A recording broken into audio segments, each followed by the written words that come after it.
So they were unable to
The County of Idaho will come to order. The Honorable Judge Hippler presiding.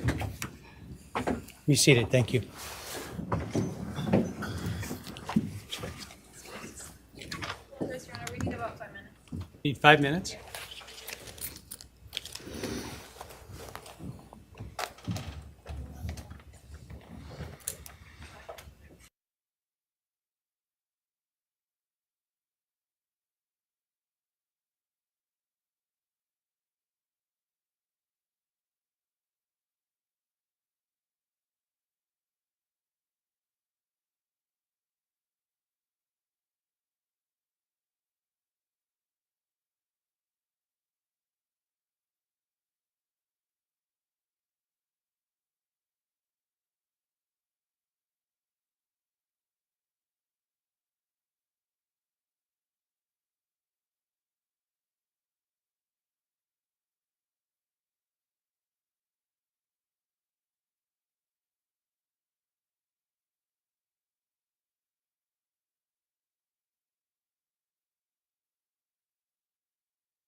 Are we ready?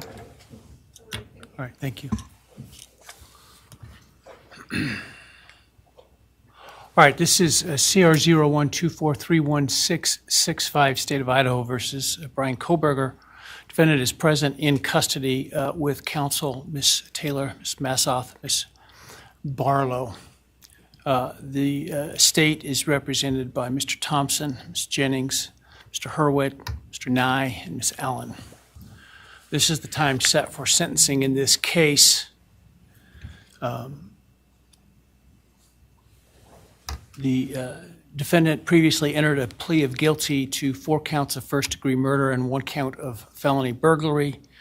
In exchange, the parties stipulated to recommend a sentence consisting of, on burglary, 10 years fixed, on each of the 4 counts of first-degree murder, life fixed. The parties waived pre-sentence investigation. To my understanding, neither party submitted a sentencing memorandum or other materials for the court. The court is familiar with the file and the evidence submitted previously by the parties as it has reviewed them throughout the case and in anticipation of trial. Is there any legal cause why sentence should not be imposed at this time? No, Your Honor.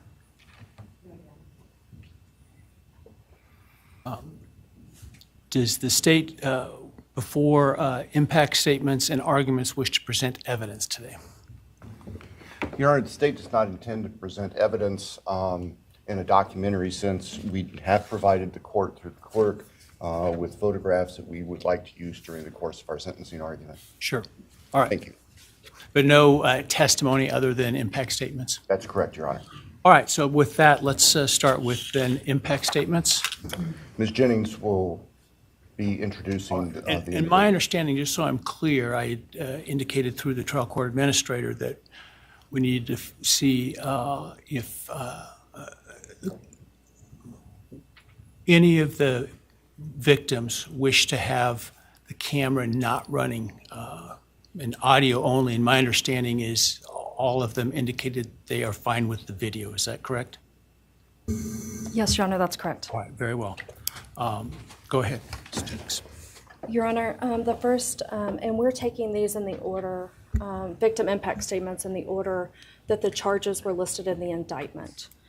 The first charge being burglary. So we will have Bethany Funke's statement, and she has asked that her friend Emily Alandt read that statement. All right, any objection to that? All right, very well.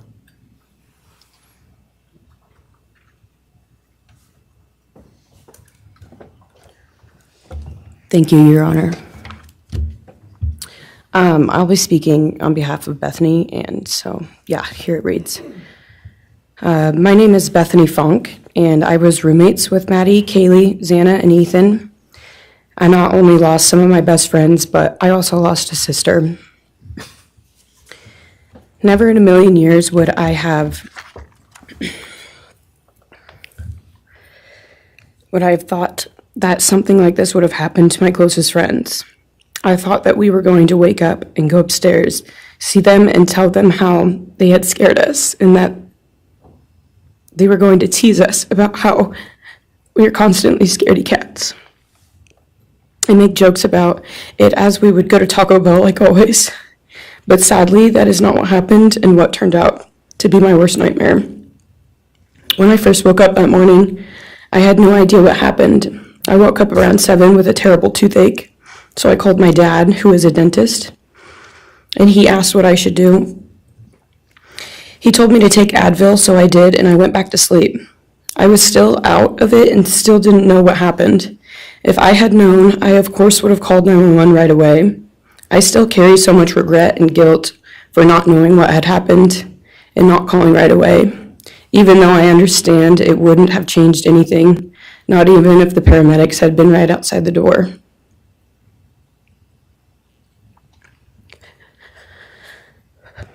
I was so frantic that morning and scared to death, not knowing what had happened. And when I made the 911 call, I couldn't even get out the words. And from then on, I don't remember a thing. It was like my brain wiped that whole memory.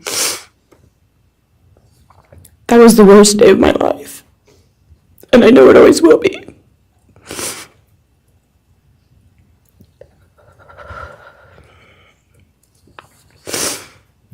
While I was still in shock, trying to process the fact that my friends were truly gone, I had been attacked by the public. I was grieving, numb, and unsure of what had happened was even real. And at the same time, I was getting flooded with death threats and hateful messages from people who did not know me at all or know the dynamic of our friendship. Social media made it so much worse, and strangers made up stories to entertain themselves. The media harassed not just me, but also my family. People showed up at our house. They called my phone, my parents' phones, other family members' phones, and we were chased while I was still trying to survive emotionally and grieve the loss of my friends. I hated and still hate that they are gone, but for some reason, I am still here and I got to live. I still think about this every day. Why me? Why did I get to live and not them? For the longest time, I could not even look at their families without feeling sick with guilt. I did not know what to say or what to do. I was terrified that my presence just made their pain worse, and I was still here when their kid, their siblings and their friends, their loved ones should have been here instead. After everything happened, I was afraid to go into my own backyard or alone in my house. I was scared that the person who did this would come for me next. I was always scared that the media would try to catch me at any moment of any day, even when I was just walking around my house. I made my parents close all the blinds during the day so no one could see me even in the slightest chance. I barely left the house, and when I did, I made sure I was never alone. I slept in my parents' room for almost a year. I made them double lock every door, set an alarm, and still check everywhere in the room just in case someone was hiding. And I still check my room every night before, and I double lock it. I have not slept through a single night since this happened. I constantly wake up in panics, terrified. Someone is breaking in, or someone is here to hurt me, or I'm about to lose someone else that I love. The fear never really leaves. For a long time, I could barely get out of bed, but one day I realized I have to live for them. They did not get the chance to keep living, but I do, and I will not take that for granted. So now every day I remind myself to live for them, and everything I do it with them in mind. I am still scared to go out in public, but I force myself to do things because I know that they would want me to keep living my life to the fullest. I am beyond blessed to still be here, and I refuse to take that for granted when they did not get a chance. Our house was not just a house, it was a home. It was where we laughed till we couldn't breathe, make meals, did crafts, binge-watch reality shows, played games, and spent lazy days on the couch. It was movie nights, wine nights, morning debriefs, pranks, hot chocolate, cookies, and warmth. I will cherish those memories forever, and I will not let what happened erase how special our home was or how much those memories meant to me. Now I would like to share some bits and pieces of who they were as people and some of the memories that we shared. One of my favorite memories was Halloween, and we all went to Sigma Chi. But instead of partying, we just sat in an apartment, talking and laughing all night long. I do not think I've ever laughed that hard in my life. We did not care about the party, we were just happy to be with each other. Xana was 1 in a million. She was the life of the party.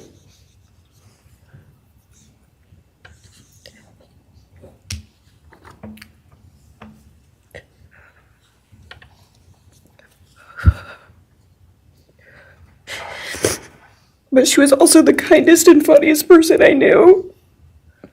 Everyone loved her because she made everyone feel so loved. She was just someone you always wanted to be around, no matter the circumstance.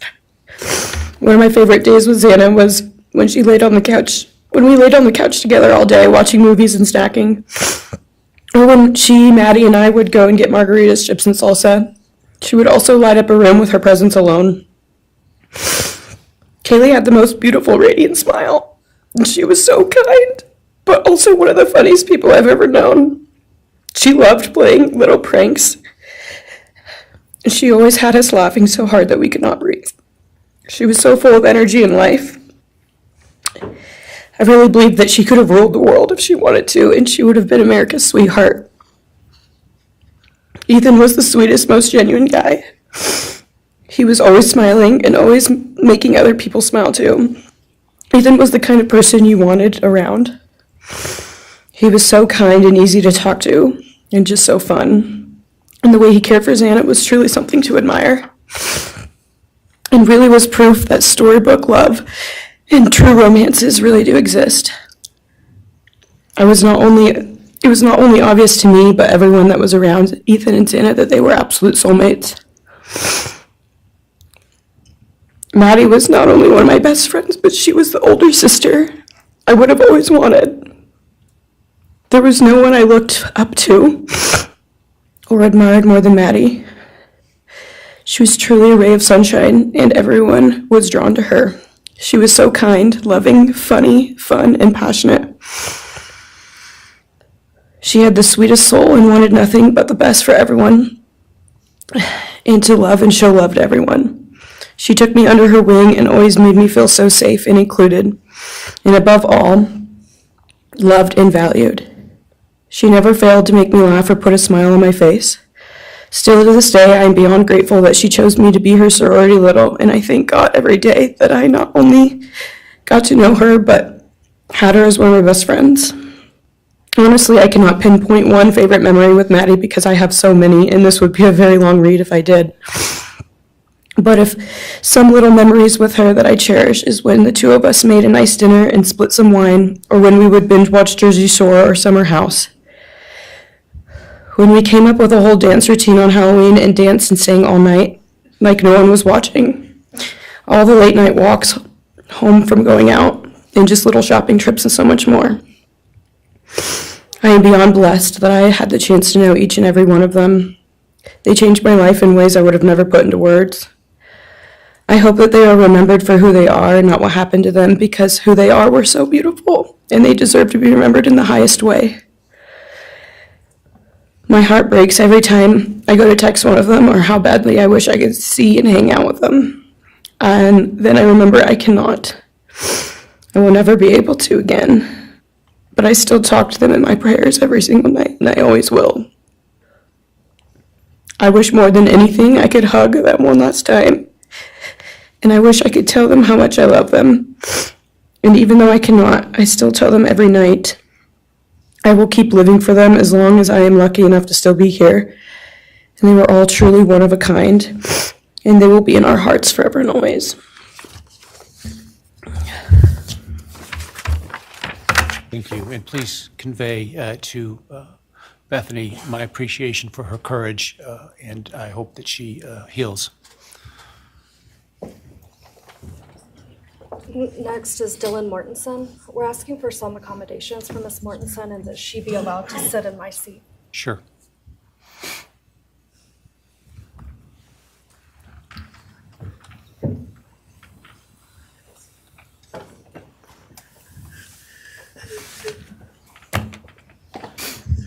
Dylan, just take your time, all right?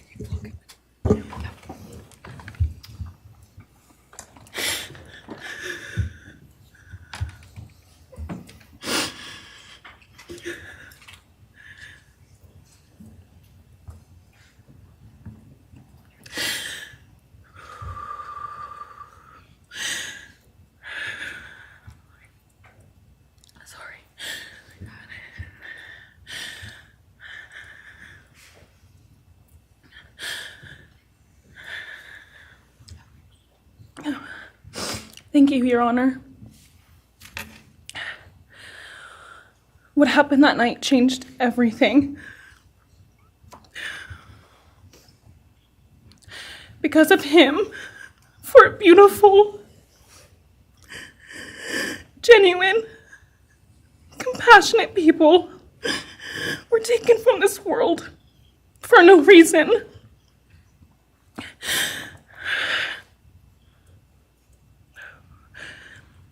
He didn't just take their lives. He took the light they carried into every room. He took away how they made everyone feel safe, loved, and full of joy. He took away the ability for me to tell them that I love them and that I'm so proud of them. He took away who they were becoming and the futures they were going to have. He took away birthdays, graduations, celebrations, and all the memories that we were supposed to make. All of it is gone. And all the people who loved them are just left to carry that weight forever. He didn't just take them from the world. He took them from me, my friends, my people who felt like my home, the people I looked up to and adored more than anyone. He took away my ability to trust the world around me. What he did shattered me in places I didn't know could break. I was barely 19 when he did this. We had just celebrated my birthday at the end of September. I should have been figuring out who I was. I should have been having the college experience and starting to establish my future. Instead, I was forced to learn how to survive the unimaginable. I couldn't be alone. I had to sleep in my mom's bed because I was too terrified to close my eyes. Terrified that if I blinked, someone might be there. I made escape plans everywhere I went. If something happens, how do I get out? What can I use to defend myself? Who can help? And then there are the panic attacks. The kind that slam into me like a tsunami out of nowhere. I can't breathe. I can't think. I can't stop shaking.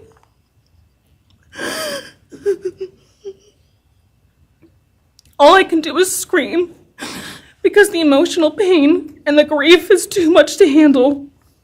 My chest feels like it's caving in. Sometimes I drop to the floor with my heart racing, convinced something is very wrong.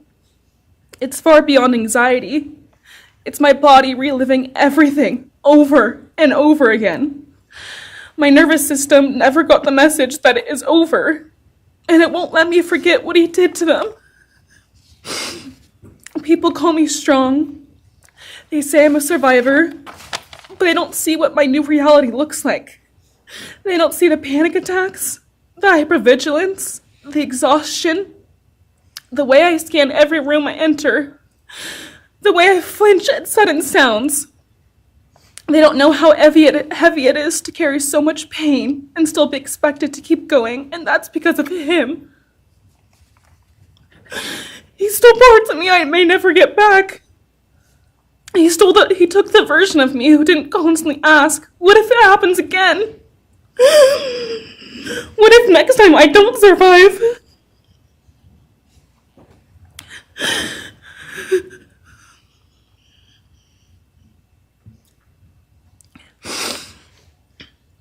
He may have shattered parts of me, but I'm still putting myself back together. Piece by piece, I'm learning how to live in this new version of life. It is not easy. It hurts, but I'm still trying. Still trying, and I'm not trying just for me. I'm trying for them, my friends. About a year ago, I had a dream about them.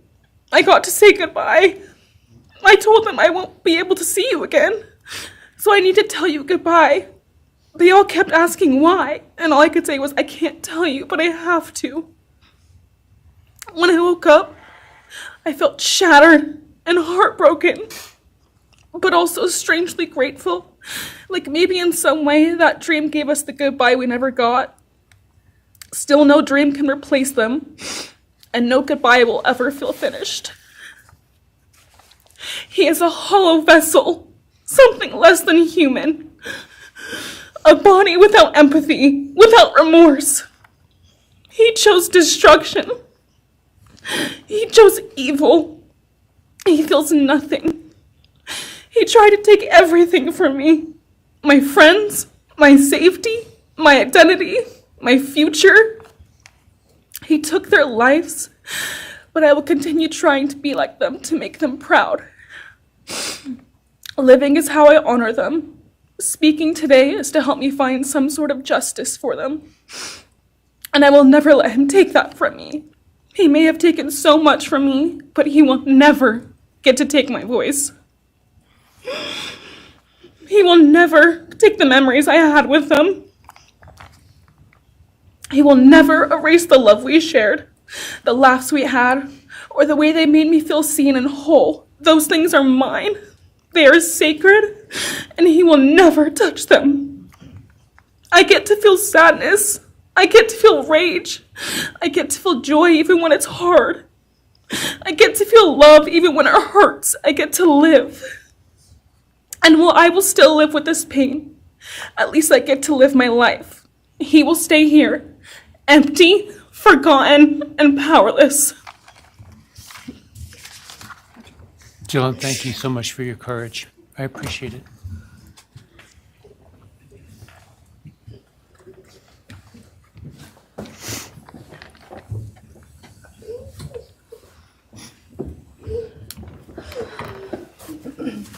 Next, we have members from the Madison Mogen family. First would be Scott Laramie, Madison Mogen's stepfather.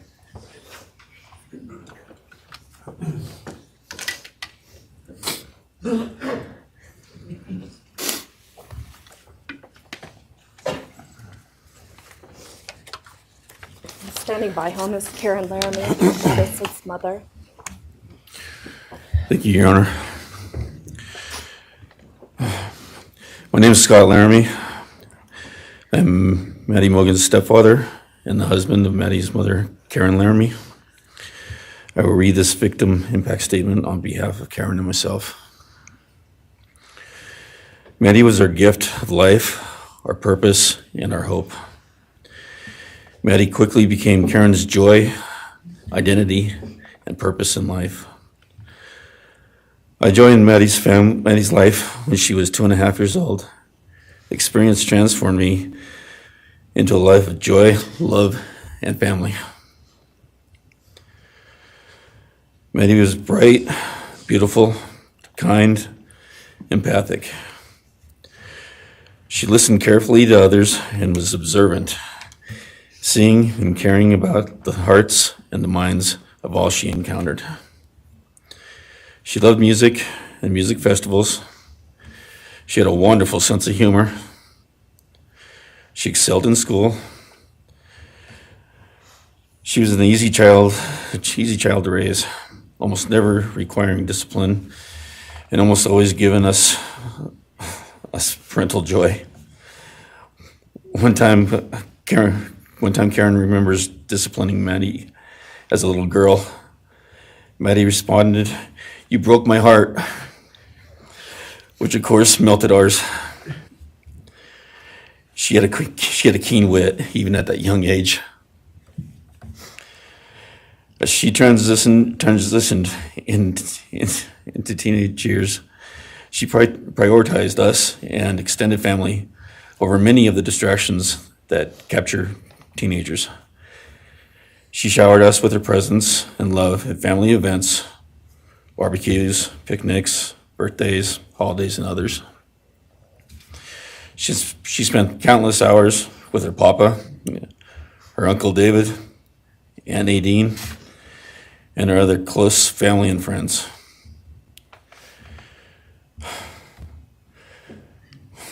This world was a better place with her in it. As she reached adulthood, Maddie applied her studies to be a marketing professional, entering into an internship at Payne West, and started planning her professional future. As with all things, she involved Karen and myself in the joy of her journey. As she transitioned into womanhood, Karen and I continued to be astounded at this wonderful and accomplished person we had created. All parents dream of their children accomplishing more than them. We realized this dream, all we had not become, she was becoming. Karen and I are ordinary people, but we lived extraordinary lives because we had Maddie. Maddie was taken senselessly and brutally in a sudden act of evil. She was taken along with the young, promising, and bright lives of Kaylee, Xana, and Ethan.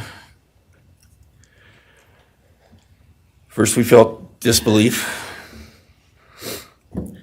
Next, we felt disorientation. Then we felt grief overcome us. Our grief is compounded even more for the Goncalves, Kernodle, and Chapin families. We speak of hope and healing, and we do have hope and some healing. But the vast emotional wound will never fully heal. Since Maddie's loss, there's emptiness in our hearts, home, and family, an endless void. After losing her mother in a car crash, Karen took years to grieve and recover. The feeling that her life with Maddie and A was perfect helped her to start to heal. Now, this is no longer perfect. After Maddie's loss, Karen felt like she was spinning out, emotionally collapsing into anxiety and depression. She sometimes asks, "How am I supposed to go on when I've lost my favorite person in the world?" I felt the same, and we continue to struggle. The loss of Maddie has impacted so many beyond our family. Her second family is her sorority sisters who grieve alongside us. She has so many close friends who suffer from her loss. We will continue to be. Her loss will continue to be felt by the Vandal community, including Vandal Solutions on campus, where she volunteered her time for others.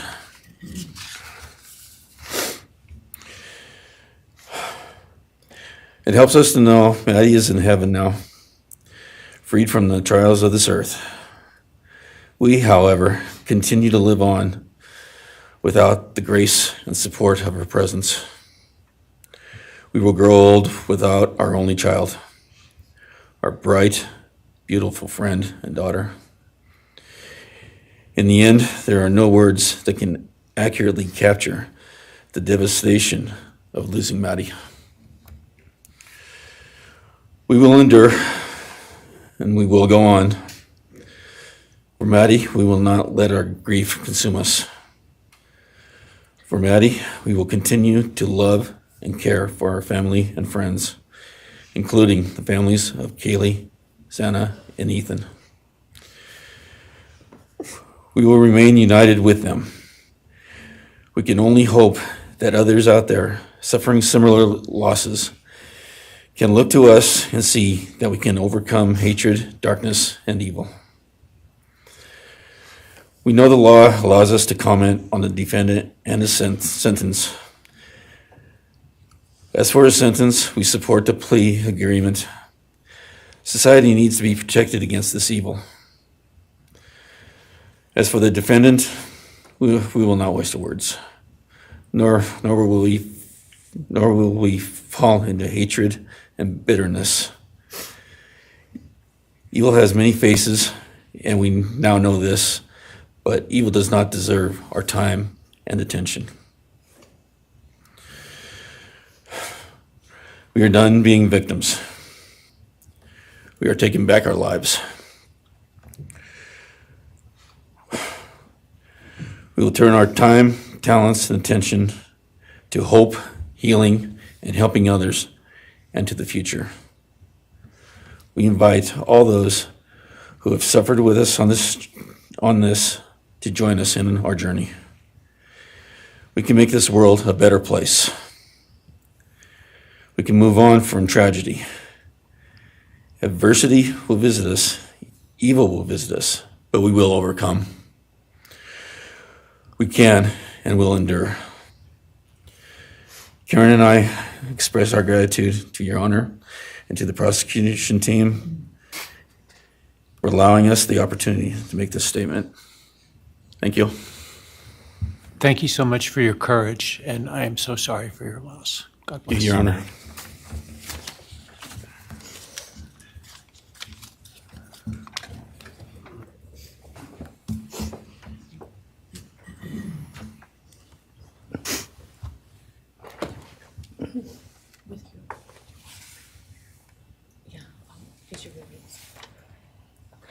Your Honor, this is Leander James. He's the attorney for the Mogen family and victim advocate. He'll be reading a statement for Karen Laramie. May it please the court, counsel. My name is Leander James. I am the pro bono counsel for Karen and Scott Laramie. Karen has asked me to read this statement into the record. I thank my husband, Scott, for his statement, his courage, and his unending love and support during this dark time. While words are inadequate to capture the impact of this horrific crime on our family, he expressed it as best anyone could. For Maddie's sake, I will add my supplement statement that incorporates additional impact in the context of my extended family. I am grateful to Maddie's great uncle, Bryan Kohberger, for assisting me with the difficult task of putting our pain into words. For me and my extended family, Maddie was our hope and our light. Her beauty, both outside and in, shone its light upon everyone with whom she came in contact. Her beauty, she carried that hope and light into the future for our entire family. We have memories of our Maddie and grief and pain at her being taken from our presence. Any one of us would have given our own light to have been outshone by hers. We now look to our Creator to know that her light continues where we look to see her in His presence. Those who commit evil for their own twisted gains and purposes truly defile the efforts and sacrifices of mothers, fathers, families, teachers, clergy, public servants, service members, and all those who commit themselves to the greater good, freedoms, and the future light of our nation. Condemnation falls heavily upon those who squandered the lives of our future hopes and dreams. Some may offer forgiveness for what the defendant has done.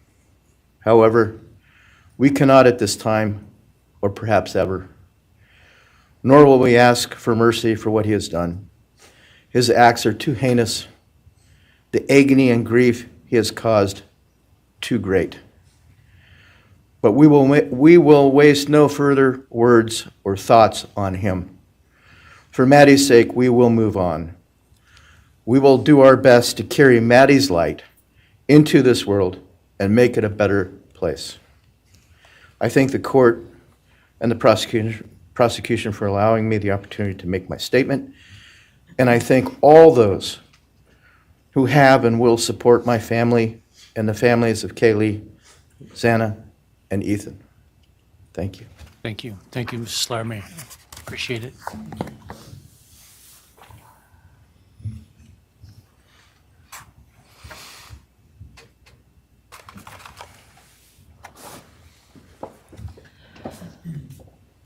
Next is Ben Mogen, the father of Maddie Mogen.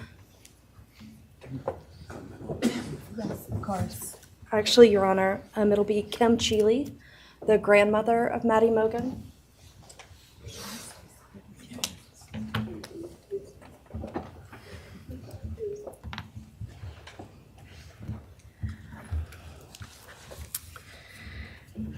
My name is Kim Cheeley. I was Maddie Mogen's paternal grandmother, as Ben Mogen, her father, is my son. I'm here today with my sister Lori Cheeley, Maddie's great aunt, and my son Ben Mogen, and my daughter-in-law Corey Hatrock. I'd like to begin by thanking a number of people involved in bringing this case to closure.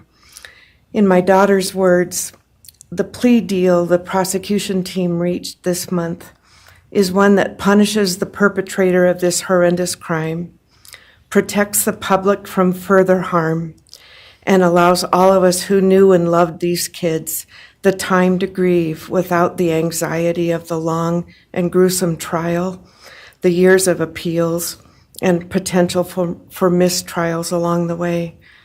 My family and I are so grateful to Bill Thompson and his prosecution team for their dedication and painstaking work that forced the perpetrator to admit his guilt. We want to thank the Idaho State Police, the Moscow Police Department, the FBI, and Judge Hippler. We'd also like to thank the University of Idaho officials who have treated the families of the victims with such dignity and kindness, and who have honored the 4 victims beautifully. Maddie was my first grandchild, so when she was born, all her grandparents had the distinct pleasure of deciding what we'd like to be called. I chose Nana, pretty original. But when Maddie was about 1.5 years old, her papa, Ben's dad, and I were planning to visit the new little family in Oregon.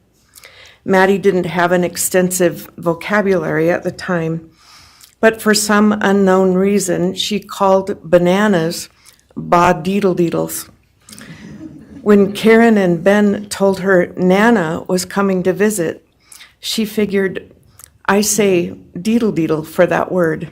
So I became deedle-deedle, shortened to Deedle when she was about 6 or 7, and I was Deedle all her life. I don't think her stepdad, Scotty, ever knew my given name was Kim. Maddie's and my birthdays were one day apart, and a couple years before she was killed, she gave me this necklace with Deedle and Maddie engraved on it, and I added an angel wing, and it's one of my treasured possessions. I also got an angel wing tattoo, never thought I'd see the day, but along with many members of our family, replicating the one that Maddie and her sorority sisters had. I wanted mine where I could see and touch it often. From preschool through grade school, I stopped teaching piano lessons early on Wednesdays and picked Maddie up for bubble baths, brownies, and books. It was our special time together, and she went home those nights in her jammies with a pan of warm brownies for her family. Although Karen and Scotty raised Maddie and did such a lovely job of parenting, we Mogens were lucky to have her for holidays and many other family gatherings. We'll always have our treasured memories of Maddie growing up in our big, extended, cooperative family, and I thank Karen and Scotty Laramie for being so generous and open and sharing Maddie with her Mogen side of the family. When the 4 kids were murdered, the foundation fell out of our world. Initially, the fear was truly debilitating. The first 6 weeks were excruciating. Despite the vigils, memorials, candlelight gatherings of students, friends, family, community members. After the arrest, in the past 2.5 years, my family has lived with grief, with the effects of traumatic grief, of which I was blissfully unaware before all of this. I now have a stack of books on grief. I've attended grief classes at hospice. I've tried EMDR, a technique that helps replace disturbing visions with something more comforting. My son Ben, his 2 sisters, Maddie's aunts, and I have all experienced depression and anxiety and sleep disturbance, requiring medical intervention at times. We've all sought counseling off and on. The struggle with media attention was extremely difficult, especially for Ben. No one should live through the violent murder of one's child. Some days it's beyond me how the parents of these kids are still upright. I'm thankful for the strong families and communities that are supporting the survivors. At the time, I could think of only 2 blessings surrounding the horrific murders. One was that Ben was living with my partner Tom and me at the time, and that we could support each other emotionally through it all. Sadly, Tom died a year ago of a rare brain cancer, and he won't be here to see justice served. He was our family's rock, and we all miss him every day. A second blessing is that my mother died of COVID several months before the kids were killed, and she didn't have to live through the horror. It was difficult to identify blessings. So we've all lost our dear child and a future with her. I ache for the loss of the dreams that she and her true love, Jake, held. And my heart goes out to Karen and Scotty and your side of Maddie's family. You've had more than your share of loss. My heart aches for the kids' roommates and the families of the other victims, and also the family of the perpetrator.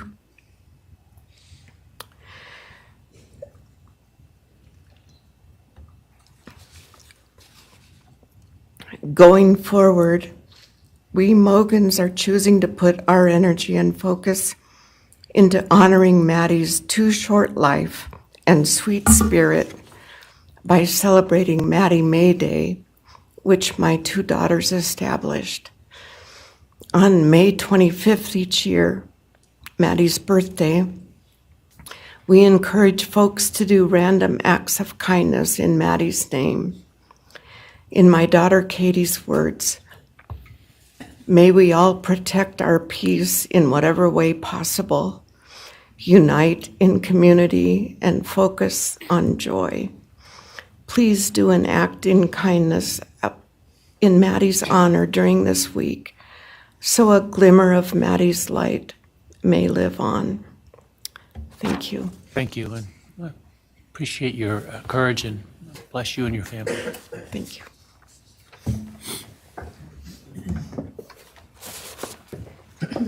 Now it's Ben Mogen, Maddie Mogen's father.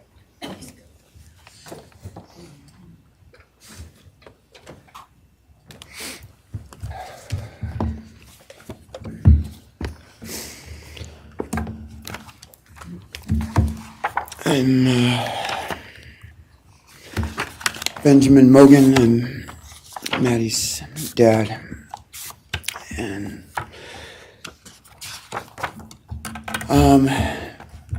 first I just want to say thanks to all the people that helped bring this all to a close. I know it's not the resolution that everyone, wanted, but I think that that everyone worked so hard, and we really appreciate all their efforts. It was such a hard thing to go through for everybody.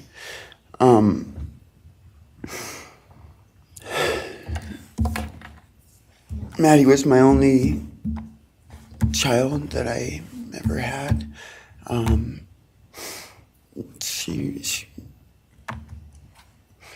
She's the only great thing I ever really did, and the only thing I was really ever proud of. And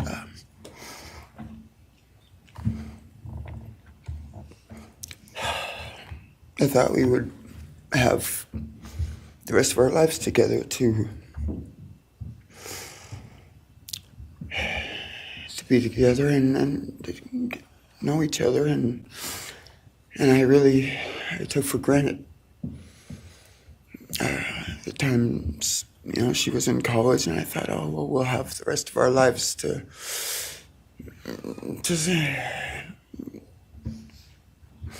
do all the stuff that we're supposed to do, and she was just about done. She actually earned all of her credits for her college degree, and Karen and Scotty and I got to go and get her diploma that she actually earned, and she deserved every bit of that. And but I thought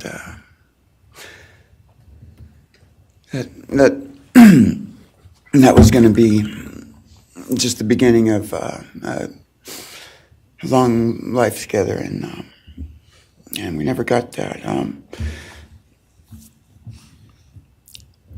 Karen and Scotty did such a great job raising her after Karen and I split up, and I'm so thankful for Scotty and the role that he played in her life when I wasn't able to. But we got to spend a lot of great times together, Maddie and I. She was my favorite person to go to a concert with. We got to see some fun shows together, and I told her, if there's ever a show that you want to go to, you let me know, and I'll get you tickets for you and your friend, or if we want to go together, we'll make it happen. And my favorite memory with her was when the Mac Miller show sold out here in Spokane, and everyone wanted tickets, no one could get them, and on the last day before the show, they did a radio thing, and I got 4 meet and greet tickets for Maddie and her friends and me to go and see the show, and that was her favorite artist at the time, was Mac Miller, and he's gone now too, and my little cousin Zach drove us all there that night, and he's gone too, tragically, and anyway, the last thing that she ever wrote to me was this Father's Day card, and I'm so glad I still have it. I'm just going to read what she said. It says, "Happy Father's Day. I hope you have the best day. I can't wait till we can hang out again soon. I'll be in Coeur d'Alene, 624 to 74. Hopefully we can find a time then. I love your birthday card that you sent me, by the way. Maybe we can see a concert sometime soon. I'd love to see the gorge when it's not so smoky out. I hope you're doing well. I'm proud of how far you've come. Thank you for always encouraging me to do my best. Love you lots and lots. Love, Maddie May. She did encourage me to not just to do my best, but to live on. I went through a lot of issues with addiction and with substance abuse, and when I wasn't wanting to live anymore, she was what would keep me from just not caring anymore, and knowing that she was out there and that she was just such a beautiful person kept me alive a lot of rough moments, and I'm so glad that she was able to meet Jake. He was the only one that actually ever got to take her to the gorge. They went and saw Watershed together, and yeah, they had a heck of a time. I'm glad she got to. That's a really special place for me, and she always wanted to work out there with me in the summer sometime. And she never got to, but at least she got to see it once with Jake. He was such a great guy. He is such a great guy. And I really wanted to see what a future with them would have looked like.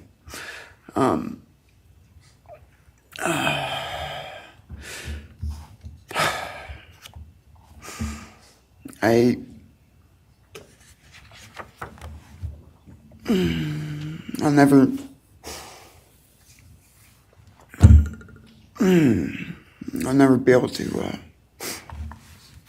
replace her. I wrote a bunch of stuff. I just don't know what to say right now. I just miss her so much, and I just love her more than anything. And it shouldn't have happened. And a death sentence is one thing. You know when it's going to happen, and it's going to be all gentle and stuff. But life without parole, with a building full of people that all just want you to not be around anymore, and winking at every morning, not knowing if that's the day they're going to pull your card. I mean, it's not a very nice sentence either. So, I don't know. I just love you, Maddie, and I wish you were still here. Thank you so much.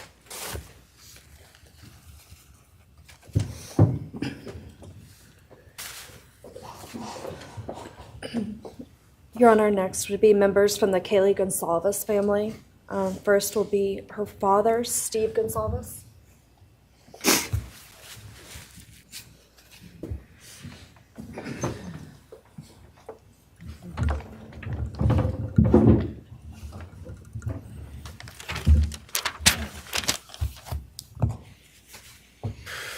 Today, we are here to finish what you started. Today, you've lost control. Today, we are here to prove to the world that you picked the wrong families. The wrong state, the wrong police officers, the wrong community. You tried to break our community apart. You tried to plant fear. You tried to divide us. You failed. Instead, your actions have united everyone in their disgust for you. I just learned from these lead investigators, to their shock, they worked in an investigation and actually worked with Pennsylvania police officers and the federal FBI. You united everyone. Everyone was united after you. None of us are divided. We are united in our disgust and our love for these children. Today you have no name. Because when this all started, we all came together and we said, let's stop even talking about his name and just use initials. So even the media just calls you BK. That's all you are.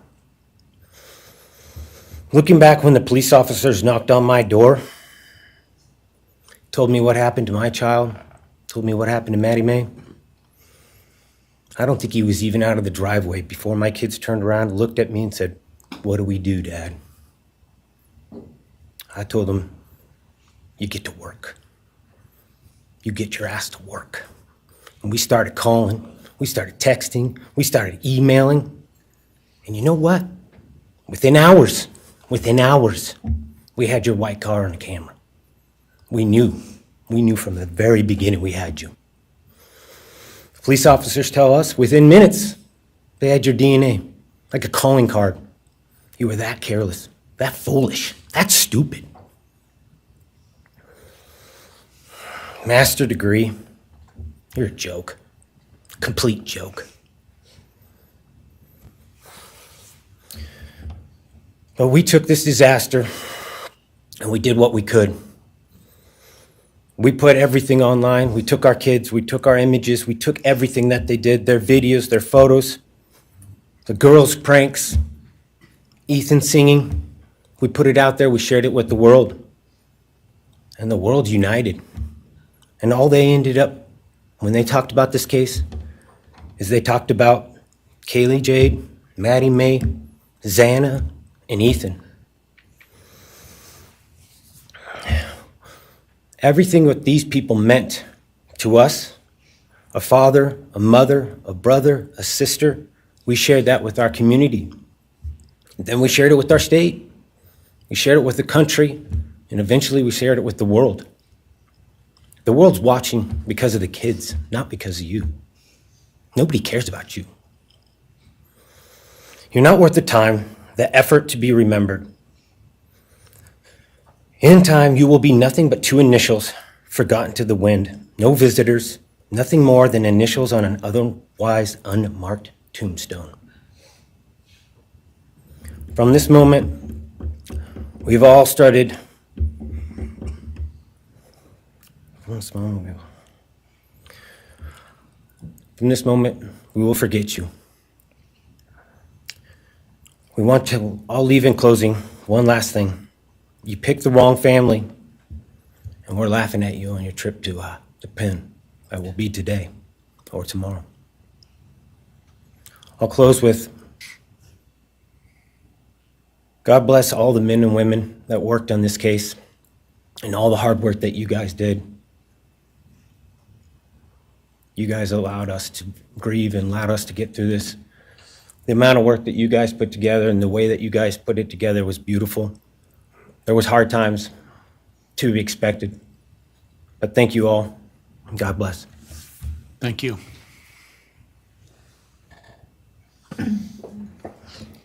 Your Honor, next is Stephen Goncalves, Kaylee's brother.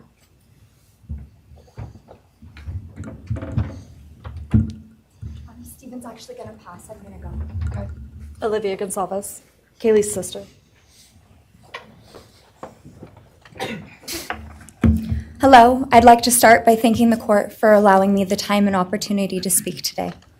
My name is Alivea, and I'm the big sister of Kaylee Goncalves, and I was blessed to love Madison Mogen as a sister too. I'm not here today to speak in grief, I'm here to speak in truth.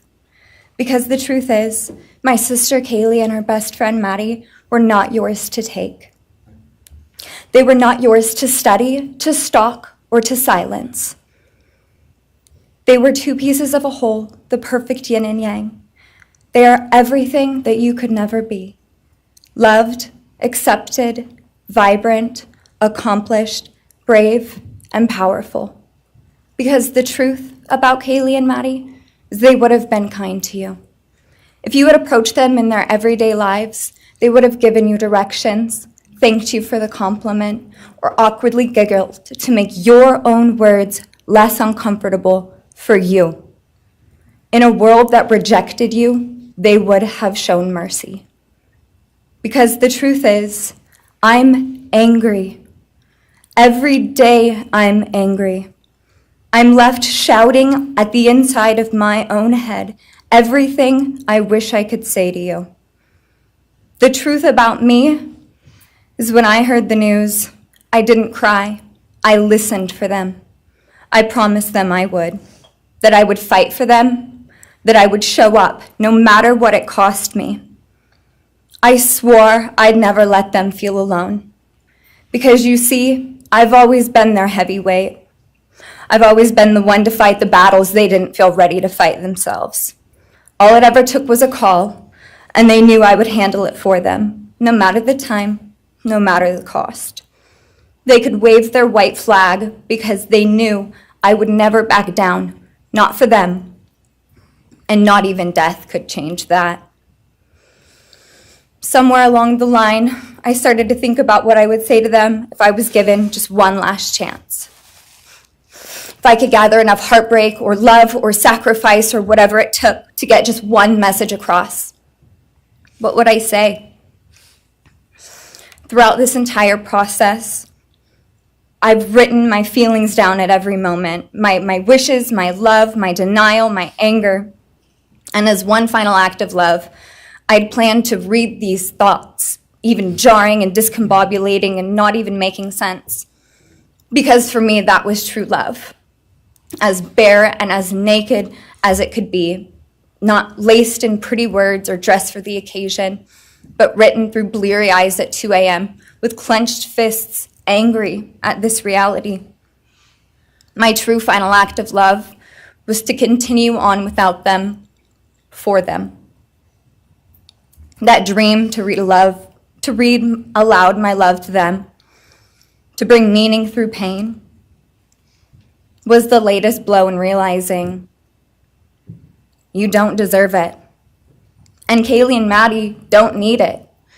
Kaylee and Maddie have always known my love, and they would never ask me to prove it by further victimizing myself to a defendant who has shown no guilt, no remorse, no apprehension. They would say to me, "Why would you give the satisfaction of showing vulnerability now? You promised you would never back down." And for that clarity, I'm thankful. I won't stand here and give you what you want. I won't offer you tears. I won't offer you trembling. Disappointments like you thrive on pain, on fear, and on the illusion of power. And I won't feed your beast. Instead, I will call you what you are: sociopath, psychopath, murderer. I will ask the questions that reverberate violently in my own head, so loudly that I can't think straight most any day. Some of these might be familiar, so sit up straight when I talk to you. How was your life right before you murdered my sisters? Did you prepare for the crime before leaving your apartment? Please detail what you were thinking and feeling at this time. Why did you choose my sisters? Before making your move, did you approach my sisters? Detail what you were thinking and feeling. Before leaving their home, is there anything else you did? How does it feel to know the only thing you failed more miserably at than being a murderer is trying to be a rapper? Did you recently start shaving or manually pulling out your eyebrows? Why November 13th? Did you truly think your Amazon purchase was untraceable because you used a gift card? How do you find it enjoyable to stargaze with such a severe case of visual snow? Where is the murder weapon, the clothes you wore that night? What did you bring into the house with you? What was the second weapon you used on Kaylee? What were Kaylee's last words? Please describe in detail the level of anxiety you must have felt when you heard the Bearcat pull up to your family home on December 30th, 2022. Which do you regret more? Returning to the crime scene 5 hours later, or never, ever going back to Moscow, not even once, after stalking them there for months? If you were really smart, do you think you'd be here right now? What's it like needing this much attention just to feel real? You're terrified of being ordinary, aren't you? Do you feel anything at all? Or are you exactly what you always feared? Nothing. If you're so powerful, then why are you still hiding, defendant? You see, I'm here today as me. But who are you? Let's try to take off your mask and see. You didn't create devastation. You revealed it in yourself. And that darkness you carry, that emptiness, you'll sit with it long after this is over. That is your sentence. And it was written on the wall long before you ever pled guilty. You didn't win. You just exposed yourself as the coward you are. You're a delusional, pathetic, hypochondriac loser who thought you were so much smarter than everybody else. Constantly scolding, turning your nose up to grammar mistakes, nitpicking and criticizing others. You wanted so badly to be different, to be special, to be better, to be deep, to be mysterious. You found yourself thinking you were better than everyone else, and you thought you could figure out the human psyche and see through it, all while tweaked out on heroin. Lurking in the shadows made you feel powerful because no one ever paid you any attention in the light. You thought you were exceptional, all because of a grade on a paper. You thought you were elite because your online IQ test from 2010 told you so. All of that effort just to seem important. It's desperate. There is a name for your condition, though. Your inflated ego just didn't allow you to see it. Wannabe. You act like no one could ever understand your mind, but the truth is you're basic. You're a textbook case of insecurity disguised as control. Your patterns are predictable. Your motives are shallow. You are not profound. You're pathetic. You aren't special or deep, not mysterious or exceptional. Don't ever get it twisted again. No one is scared of you today. No one is intimidated by you. No one is impressed by you. No one thinks that you are important. You orchestrated this like you thought you were God. Now look at you, begging a courtroom for scraps. You spent months preparing, and still all it took was my sister in a sheath. You work so hard to seem dangerous, but real control doesn't have to prove itself. The truth is, the scariest part about you is how painfully average you turned out to be. The truth is, you're as dumb as they come. Stupid, clumsy, slow, sloppy, weak, dirty. Let me be very clear. Don't ever try to convince yourself you mattered just because someone finally said your name out loud. I see through you. You want the truth? Here's the one you'll hate the most. If you hadn't attacked them in their sleep, in the middle of the night, like a pedophile, Kaylee would have kicked your fucking ass. Thank you. Thank you.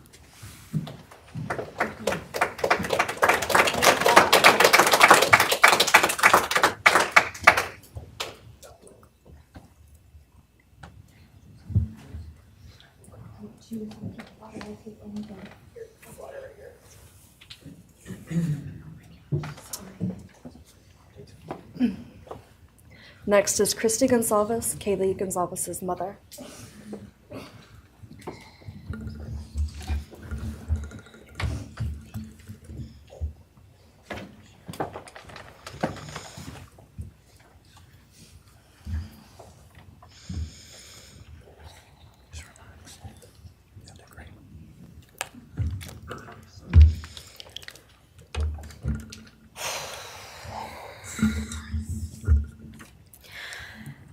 Thank you, Your Honor.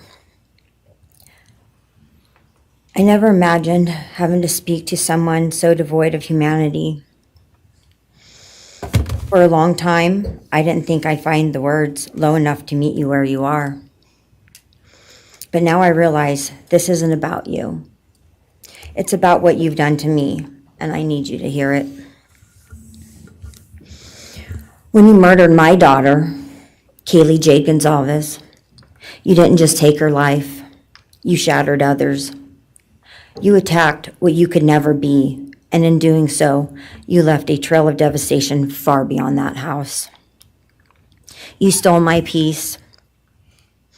You've altered my every waking moment, every sleepless night, the way I view the world, people, safety, trust. It's all been changed by your cruelty. I no longer recognize parts of myself. Joy is harder to find. Laughter feels foreign. The world moves forward, but I'm suspended in a place of sorrow and rage. You've taken from me something that can never be restored. The grief sits with me every day, some days quietly, and other days so loud it drowns out everything else. The emotional toll you've inflicted on me is immeasurable. I live with a constant ache, with birthdays that are now memorials, with holidays that feel hollow, with empty chairs that scream louder than words ever could. I am forever changed. But for you, as a person working on a PhD in criminal justice, you really didn't think this one through. You're not that good. In fact, you're not that good at anything. You couldn't secure a job. You couldn't get along with others.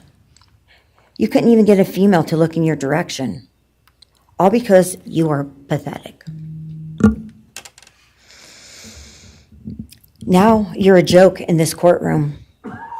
I wish I could crown you with a jester hat to complete your orange jumpsuit clown look.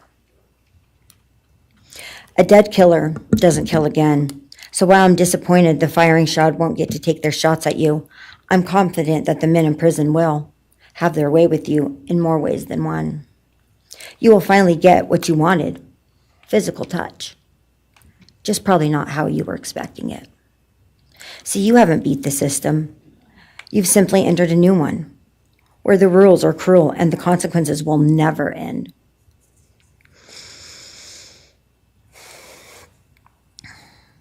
You are entering a place where no one will care who you are and no one will ever respect you. You will be forgotten, discarded, used, and erased. You will always be remembered as a loser, an absolute failure. And when those prison doors slam shut behind you, I hope that sound echoes in your heart for the rest of your meaningless days. I hope it reminds you of what we all already know. You're nothing. May you continue to live your life in misery. You are officially the property of the state of Idaho, where your fellow inmates are anxiously awaiting your arrival. But it's okay, because they're there to help you.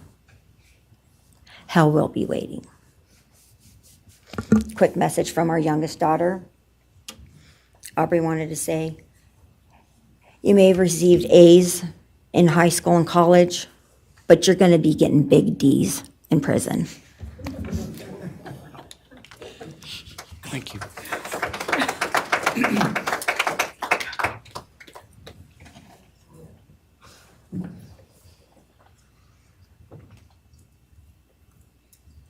Do we have more from the Goncalves family, or are you? Yes.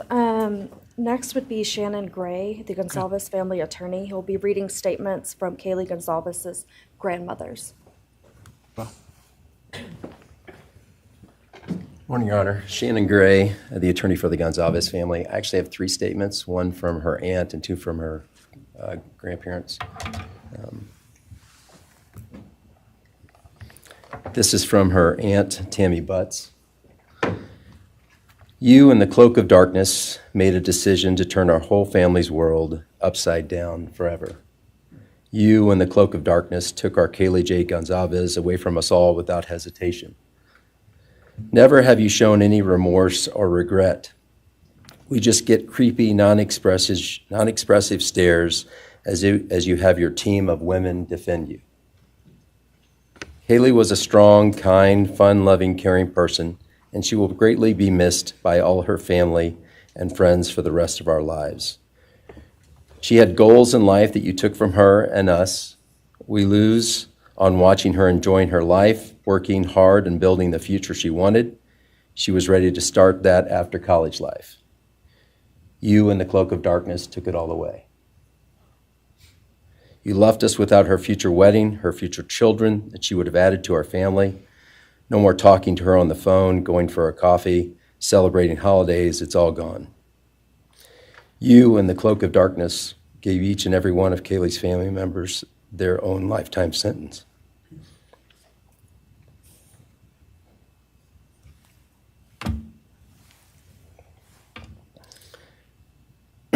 You, in the cloak of darkness, also took our Maddie Mae from all of us.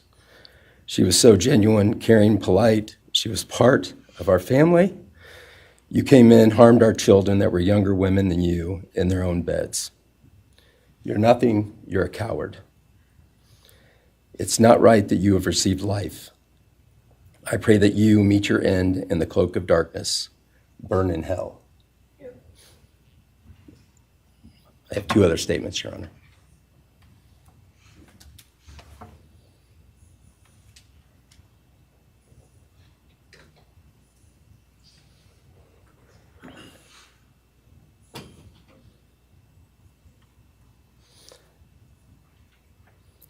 This is Linda Lucan's statement. This is Kaylee's grandmother.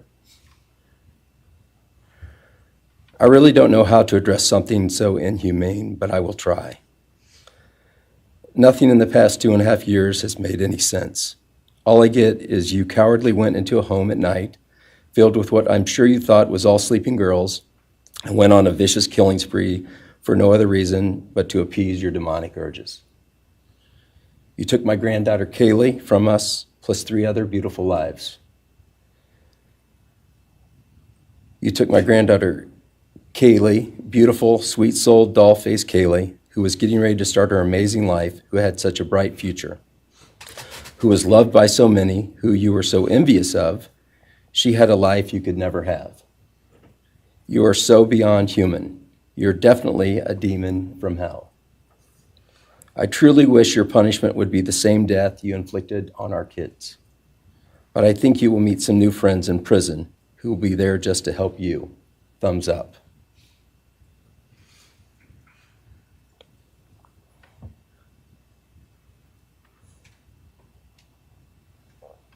And I have one last statement, Your Honor. This is from Cheryl Goncalves, Kaylee's other grandmother. John 1:5 says, light shines in the darkness, and the darkness overcomes it not. Somewhere in your life, some jealousy, envy, ego, something went dark. It pushed out all light until you became dark and evil.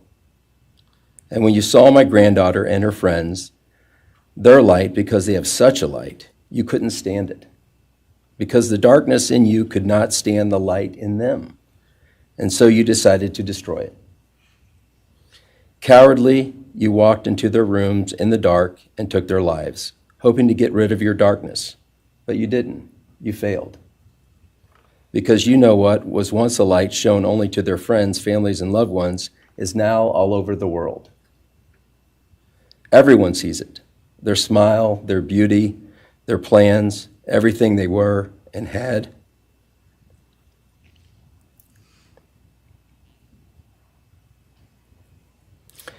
And you think you put a close to it, even that, but you didn't.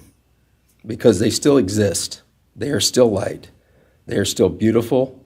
You can never take that away. They will always be in the light of all eternity. And you will be in the darkness because you could not overcome it. You failed. I want you to be gone, more than gone. I want you to be cast out. Cast out from my life, from my family, from this earth. I will not allow your hatred to penetrate into my own soul. You did not get that power. You are evil, and in the end, evil is eradicated. You didn't take Kaylee's light, you spread it into the world. Thank you, Your Honor. Thank you. All right. Are you moving to a different family now? All right, why don't we take a 10-minute recess, all right?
Be seated.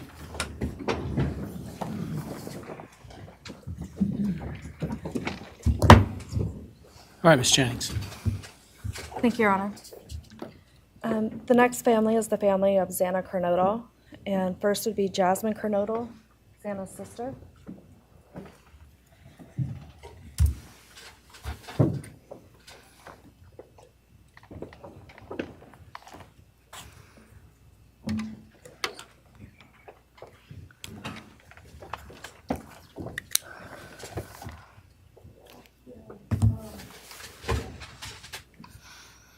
I want to say thank you to everyone who's been involved in this and just for all the hard work and dedication you guys have put into this. I also want to thank everyone for the support and just my family and friends who've been around through this time. I went back and forth on whether to speak today because the truth is you don't deserve power over my feelings, my words, or me. Thank you.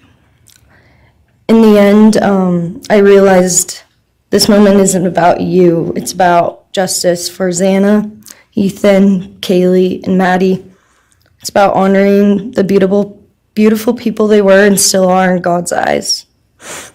On November 13th, 2022, a piece of my heart was ripped away.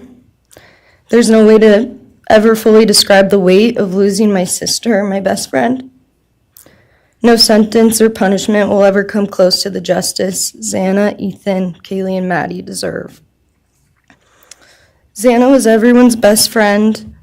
She was kind, she was funny. She was a gift to each person she was able to make an impact on. Xana was someone I turned to when I needed direction or advice. Although I am her older sister, I often found myself looking up to her. She had a radiant energy that everyone loved, and she always knew the right way to approach a problem. She knew how precious and special life was, and she truly did live every day to the fullest. Yet her story was cut short by an act of evil. I believe in a God whose justice is not bound by this courtroom. I find peace knowing that judgment ultimately belongs to him.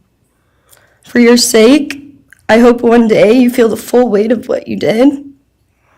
I hope you take accountability. I hope you truly experience the guilt and you surrender yourself to Jesus Christ. Because no punishment on this earth can ever compare to the isolation and pain of eternal separation from God. Xana deserved more. They all did. But I come here to say this. I am strong. I am brave. I'm a fighter, just like Xana. And you don't get to control how I move forward or what I believe. I walk with the comfort of knowing I will see my sister again. Xana didn't get the future she deserved. She won't be the maid of honor at my wedding, the cool aunt to my future children. I'll never hear her laugh or see her light up a room ever again. But I will carry her with me for the rest of my life. I will live in her honor, fight to be the best kind of woman and someone she's proud of, to make sure the world never forgets who she was. Xana's story doesn't end with what was taken from her. It lives through the love she gave, the people she touched, and the legacy our family will protect. Her light still shines, and her voice will echo louder than this pain. You didn't take that from us, and you never will. Thank you.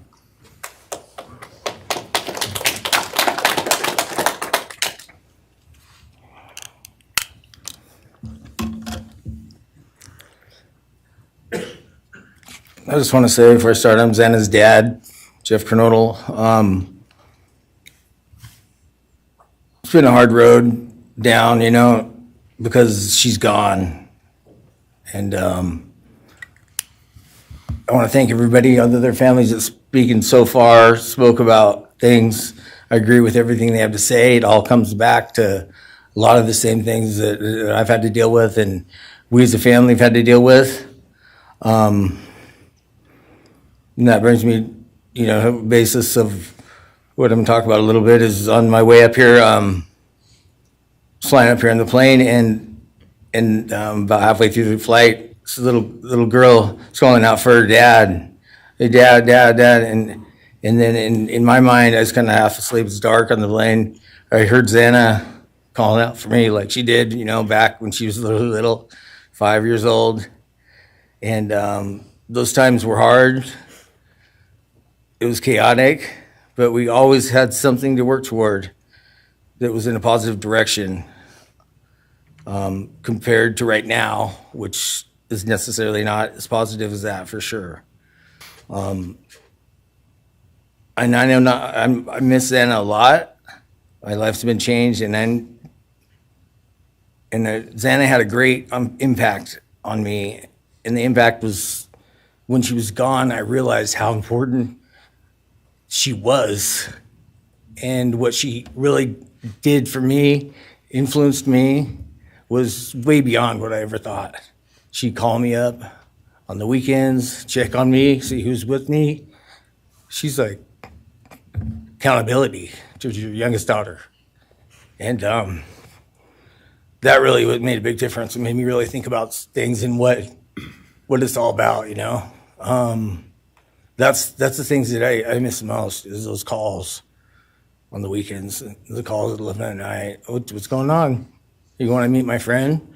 Whoever she's with, a couple of her friends, I can meet them, talk to them. And she always did that. And it's pretty cool. Pretty cool. I really miss that. And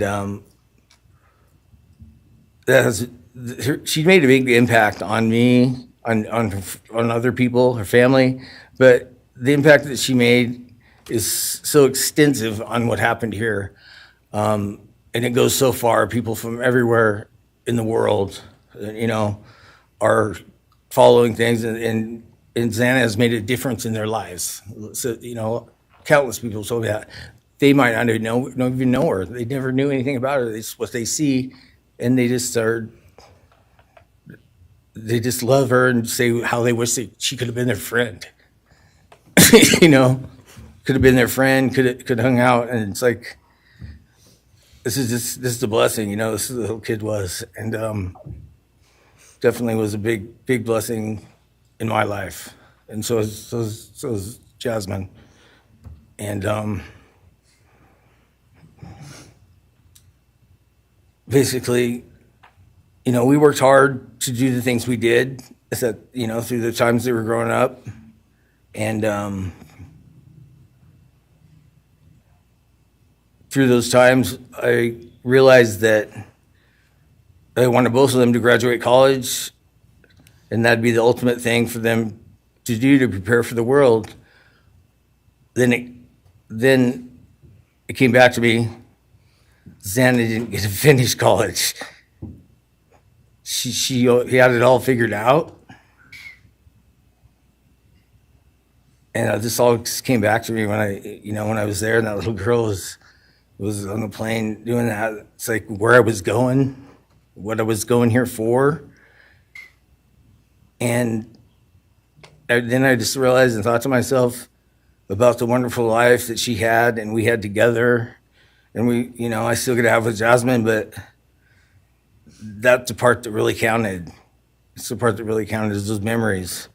And those are what I have left, the memories with her and the ones I can make with her and the life that I can go on with now, which is what she wants. And I say that in present tense because that's what she wants, because I've been told that, I've had countless ways that she's out there and has a way to communicate, which I'm very grateful for.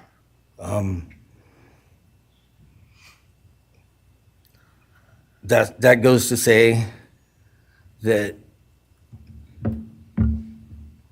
the impact of what happened to them, all 4 kids, goes so much further than just not me, the parents, the families, the community. It goes so far because a lot of kids, in the colleges, just for an example, they lock their doors now. The door wasn't locked in the back. Penn State or wherever it was, all the colleges, I know that I've heard, they all lock their doors now.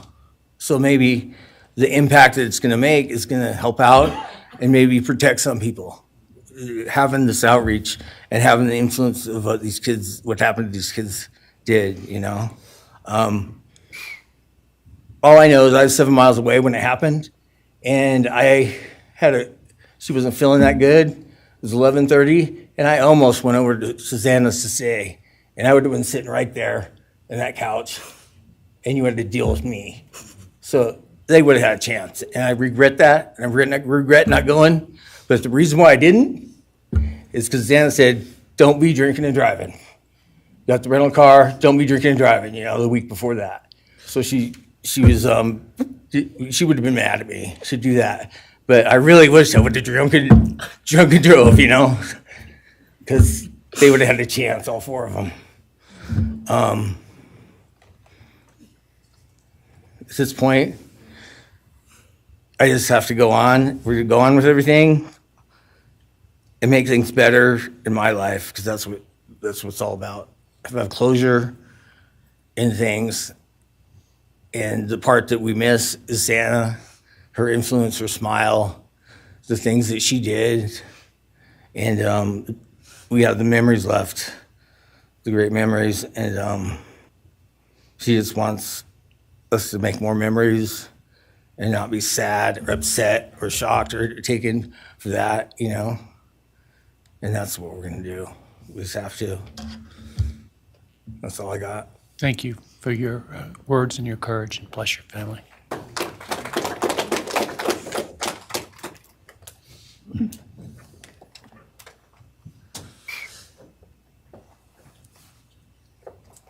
Next, Kim Kernodle would like to address the court.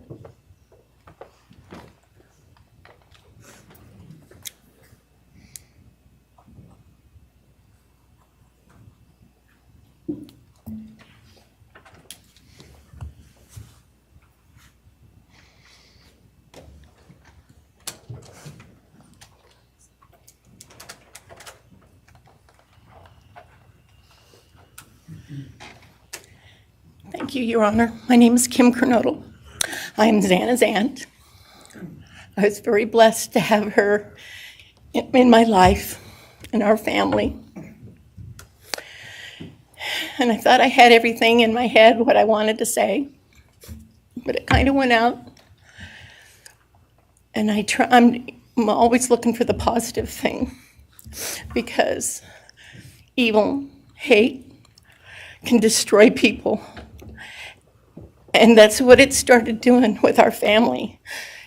It created anger with our family members. And then I had to look, because Xana was everything that the media, her friends said. She was that fun, loving, high-spirited, beautiful person. And I no longer get to get my nails done with her, have lunch with her.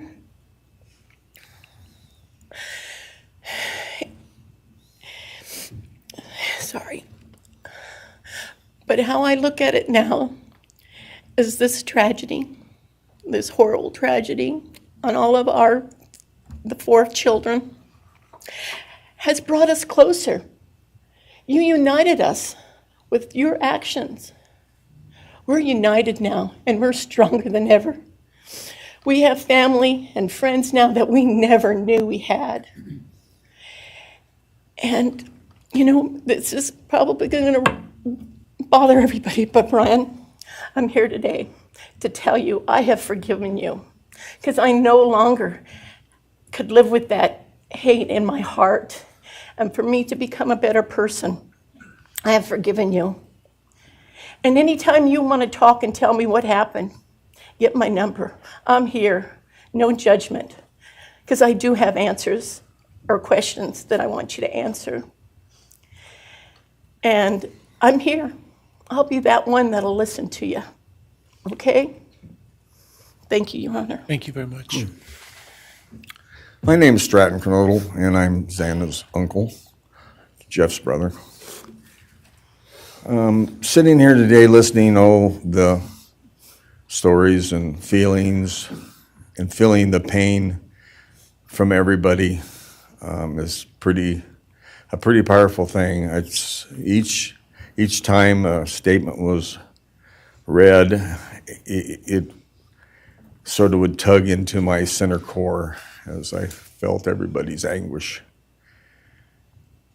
And Xana meant a lot to us, and we loved her very much. But I started thinking about, instead of rehashing everything that everybody else has talked about, I wanted to direct it another direction toward Bryan and what he's done to his family, his parents, his siblings, his friends, his universe. He has contaminated, tainted their family name, and pretty much made a horrible, miserable thing to be ever related to him. And I know that that's what he has to live with, and that has to be his pain. And that's all I have to say. Thank you.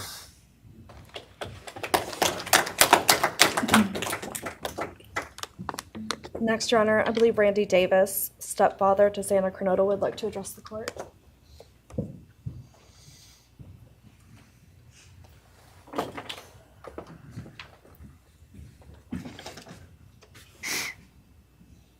Hi, my name's Randy, stepdad of Xana. I just feel the same way we all do.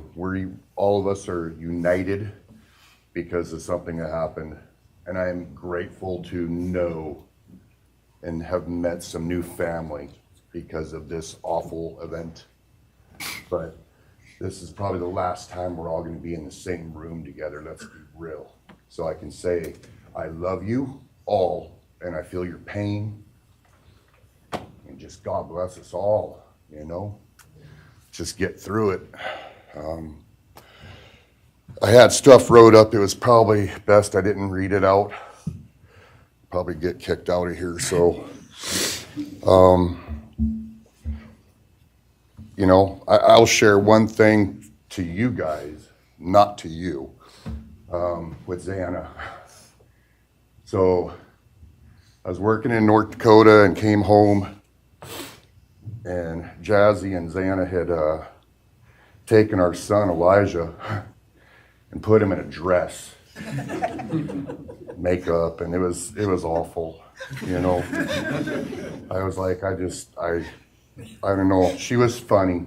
I told her she'd be in the movies and be somebody great one day like that, and now she is just above us as an angel with all the other beautiful kids. So let's hold that to our hearts, because this evil thing is not going to take nothing from us. You, man, I don't know what my limits are here, but I'm really struggling, dude. I am struggling, so I want to just be out in the woods with you just so I can teach you about loss and pain. I love God. I wouldn't take your life. That's up to him. But I guarantee you, you are weak. God, I would just give a moment, man, 5 minutes out in the woods. Oh, man. You're going to go to hell. I know people believe in other stuff. You're evil. There's no place for you in heaven. You took our children. You are going to suffer, man. I'm shaking because I want to reach out to you, but I hope you feel my energy, okay? Go to hell.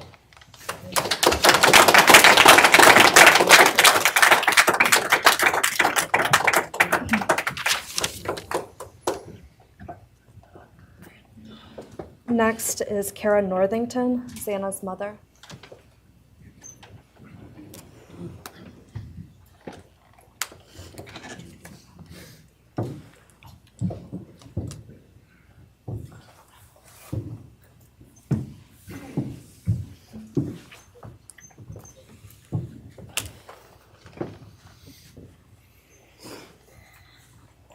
I'm Kara Northington. I am Xana Kernodle's mother. This letter is to you, really.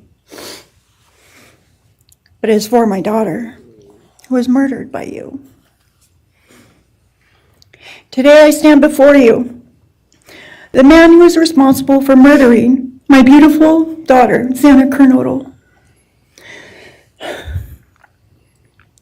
My daughter was beautiful both inside and out. She possessed love for those around her and had a light so bright it will live on forever in our hearts. She brought joy and laughter to her friends, her family, and anyone in her presence. Our Lord and Savior, Jesus Christ, now has her in his loving arms in heaven, where she can never be harmed ever again for eternity. Because of her, I came to know my Lord and Savior, Jesus Christ. Because of her, many will come to Christ. It is Christ who lives in me that has given me the strength to forgive you. It was of no power of my own. In return, the Lord has filled me with joy, hope, and peace that surpasses all understanding. Jesus has allowed me to forgive you for murdering my daughter without you even being sorry or asking for this. This is only possible because he who lives in me is greater than any evil in this world. For God hath not given us the spirit of fear, but of power and of love and of a sound mind. I do not fear you or even let you rent space in my head anymore. This forgiveness has released me from any and all evil you have inflicted on me and my family. It has allowed me to let our Lord deal with you. You have accepted a deal that will prevent you from receiving the death penalty. Nothing man can do to you can ever compare to the wrath of God. Inevitably, you will stand before our Lord and will have to answer to him over the sins you have committed in murdering our children. I pray you come to the end of yourself before that day. Whether you like it or not, heaven is for real and so is hell. The innocent life of Xana that you stole from myself and my family, and the destruction of this, and the destruction it has caused. I am washing my hands of you and turning you over to my Lord and Savior Jesus Christ, whom vengeance belongs to. In closing, I want to read a passage from the Bible, Ephesians 6, King James Version. Finally, my brethren, be strong in the Lord and in the power of his might. Put on the whole armor of God, that ye may be able to withstand the wiles of the devil. For we wrestle not against flesh and blood.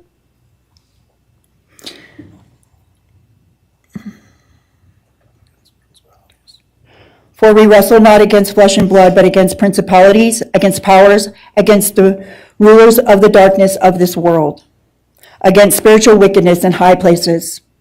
Wherefore, take unto you the whole armor of God, that ye may be able to withstand in the evil day, that ye may be able to stand in the evil day.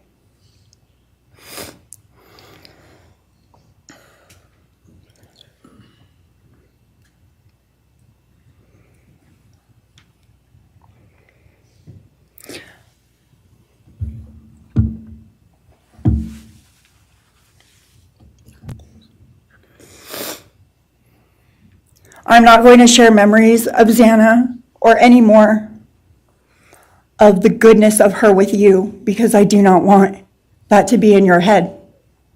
I don't want it to be in your head. You don't deserve that. You don't deserve our good memories that we have. I do pray for you. I pray that you come to the end of yourself. I pray that before this life is over, that you ask our Lord and Savior in your heart and to forgive you. I do pray for that. But after today, I wash my hands of you, and you are no longer a thing. Thank you. Thank you.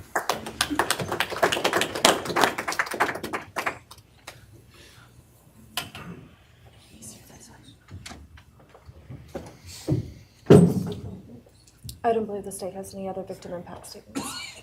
Okay.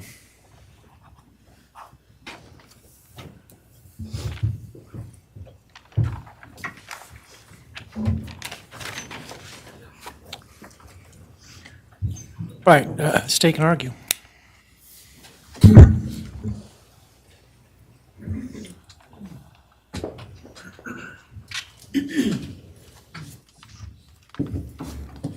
Thank you, Your Honor.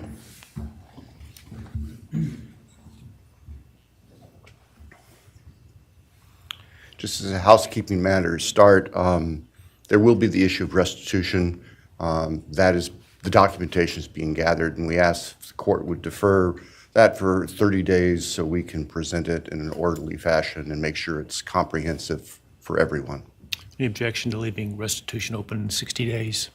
All right. Thank you, Your Honor.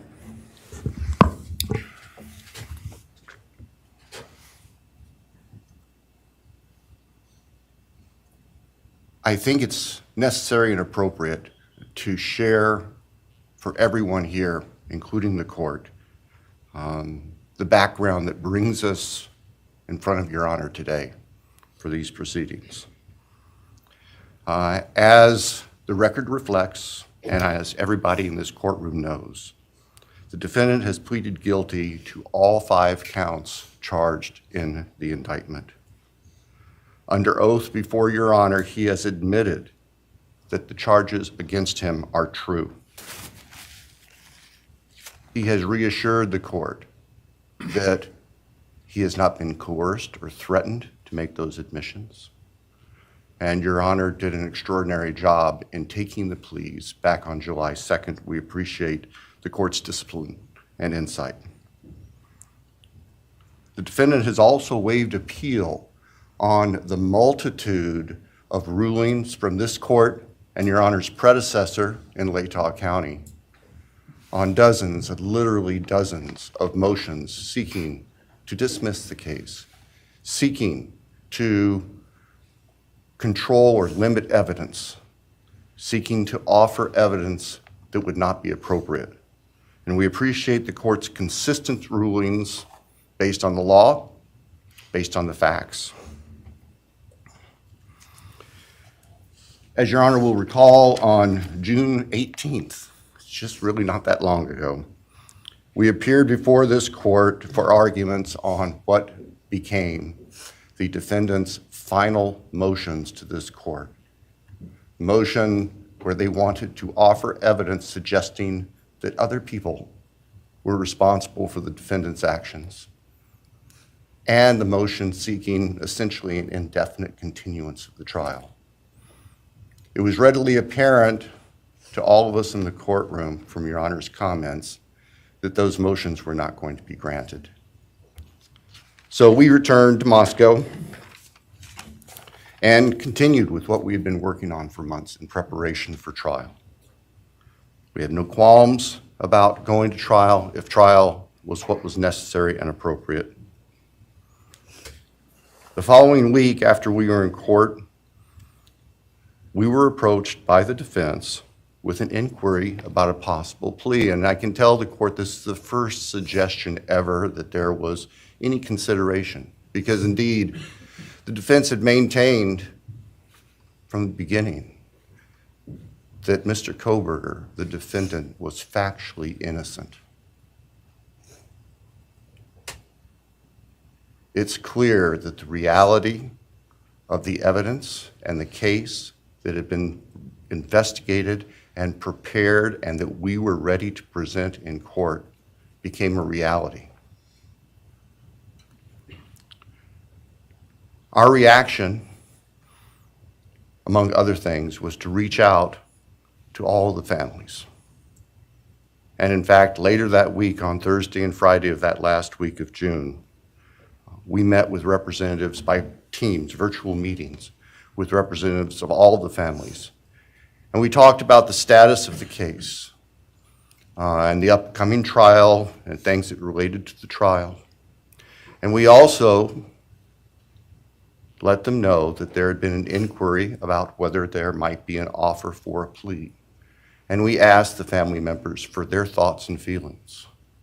And they were candid. And they have been candid since, and we respect that.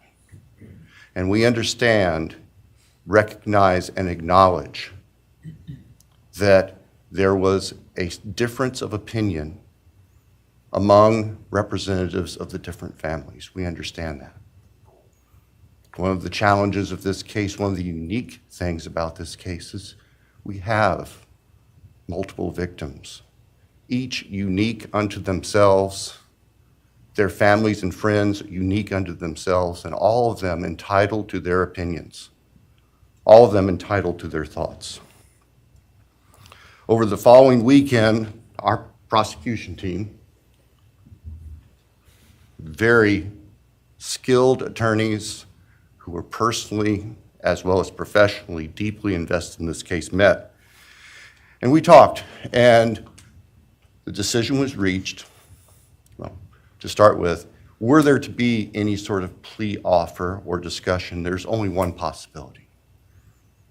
And that would be for the defendant to plead guilty straight up to all charges. There would be no bargaining about counts.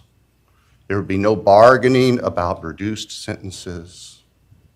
And so we made the proposal to the defense that if the defendant was willing to plead guilty up front to all 5 counts as charged and waive appeal of the court's myriad decisions during the past 2.5+ years on all these motions that would have consumed years, if not decades, of time in the future. By the end of the weekend, we were notified the defendant was prepared to plead guilty as charged and factually acknowledge his responsibility in court for these horrible crimes. Obviously, those discussions and negotiations were confidential. And as Your Honor noted, I believe that was necessarily so, because if the defendant had decided not to plead guilty, it would have been devastating to our jury pool for there to be public information that there had been consideration by either party to a plea resolution. And protecting the prospective integrity of a trial after so many years was paramount. So, the end of the weekend came. We notified the victims' families of what had occurred.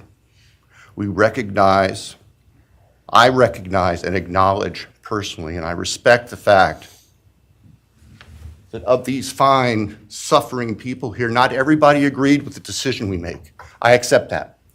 It's my responsibility in the end. I recognize that that's the duty of the office that I hold.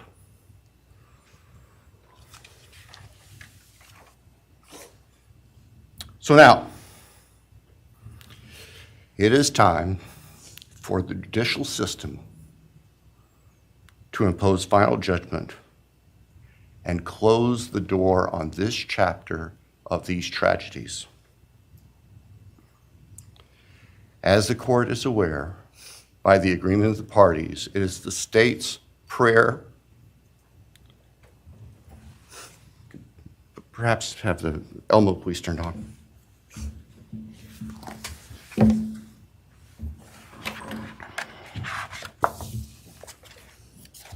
Thank you. That on count 1, the felony burglary, that the court sentenced the defendant to the maximum period of 10 years fixed in the custody of the Idaho Department of Correction. Then on count 2,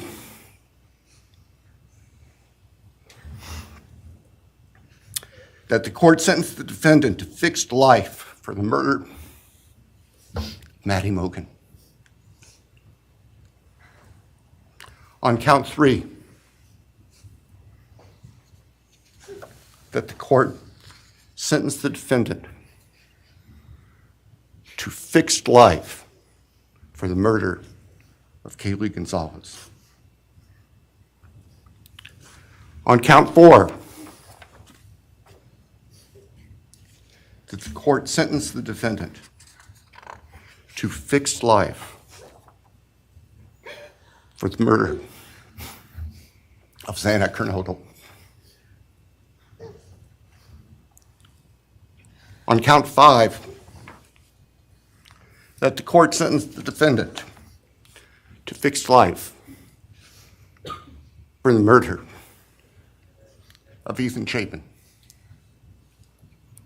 And the state further prays that these sentences be ordered to run consecutively, back to back, not at the same time, to recognize and respect the unique individuality of each of these beautiful young people whose lives were taken brutally and for no reason.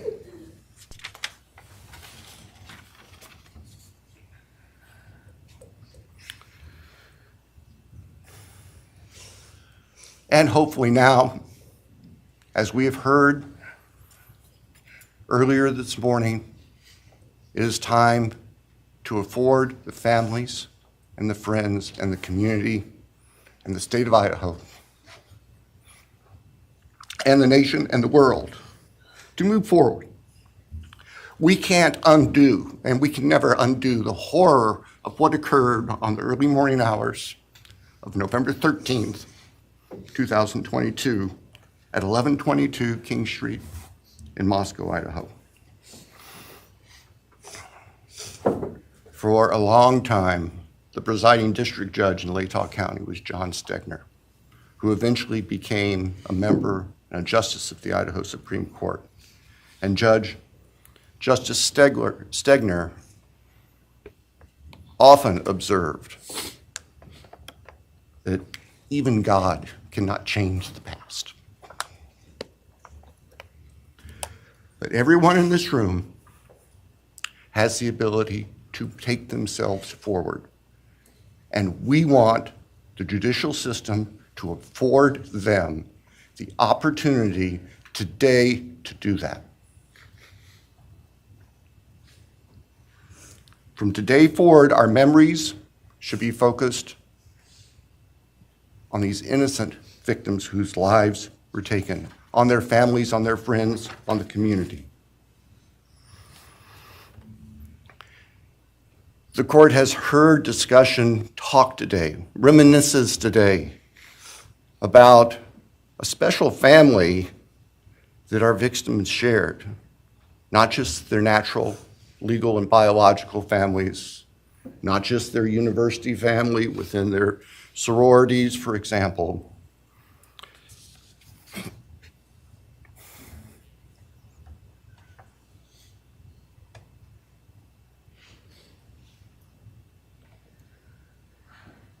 But this family.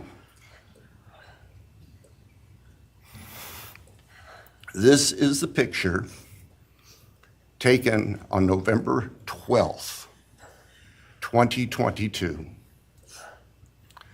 of the special family of 1122 King Road. And you can see all 6 of these dynamic, vibrant, loving, special, innocent faces taken together just across the street from their residence, and barely 12 hours before 4 of them would be brutally murdered in their sleep. They've been described consistently as being bright, caring, vivacious, with futures we can only imagine now. But they were, and they remain, a special family that I think we should all recognize and appreciate. So it's time to move forward. There have been a number of statements directed specifically at the defendant today, I have one last thought. After Your Honor imposes judgment and sentences the defendant to spend the rest of his life in prison, in other words, sentence the defendant to die in prison, he's going to stand up in the belly chains and the leg irons that he's wearing today, and he's going to be escorted into the custody of the Idaho Department of Correction. And the door will close behind him forever. That is the closure that we seek, that all of these people, these loving friends and family deserve, so that we can move forward. Thank you, Your Honor. Thank you.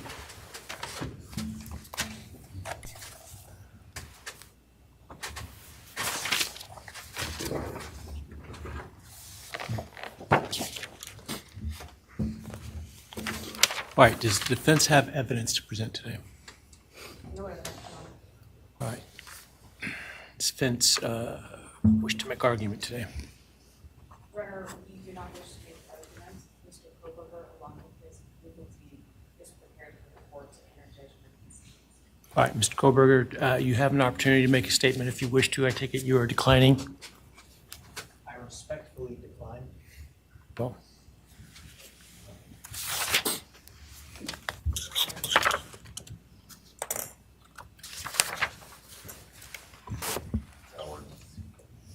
Please. All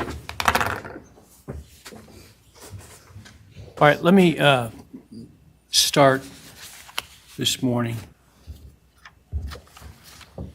by acknowledging and thanking those that have come here today in support of their loved ones, and I appreciate your courage and your strength.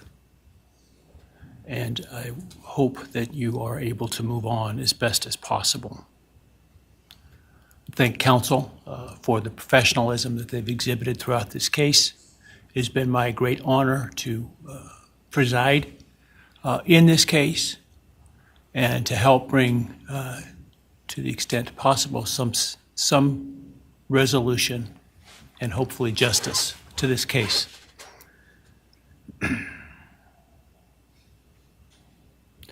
During the quiet morning hours of November 13, 2022, a faceless coward breached the tranquility of 6 beautiful young people and senselessly slaughtered them, 4 of them. Who committed this unspeakable evil was unknown for several weeks, but due to the killer's incompetence and outstanding police work by numerous local, state, and federal law enforcement agencies, the person that slithered through that sliding glass door at 1122 King Road now stands before the world and this court unmasked. This unfathomable and senseless act of evil has caused immeasurable pain and loss.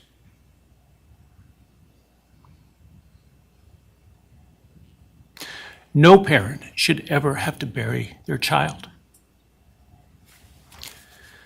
This is the greatest tragedy that can be inflicted upon a person. Parents who took their children to college in a truck filled with moving boxes had to bring them home in hearses lined with coffins. The loss this killer inflicted was not just the death of these people's children, siblings, grandchildren, as we've heard today. It has ripped a hole in their soul, destroying a special part of their very essence. Any person who is a parent defines themselves foremost as such.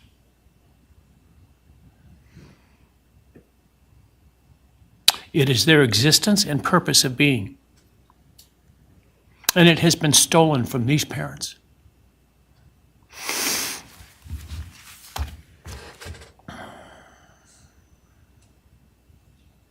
None of us have experienced the loss these victims have in the unspeakable way that they have.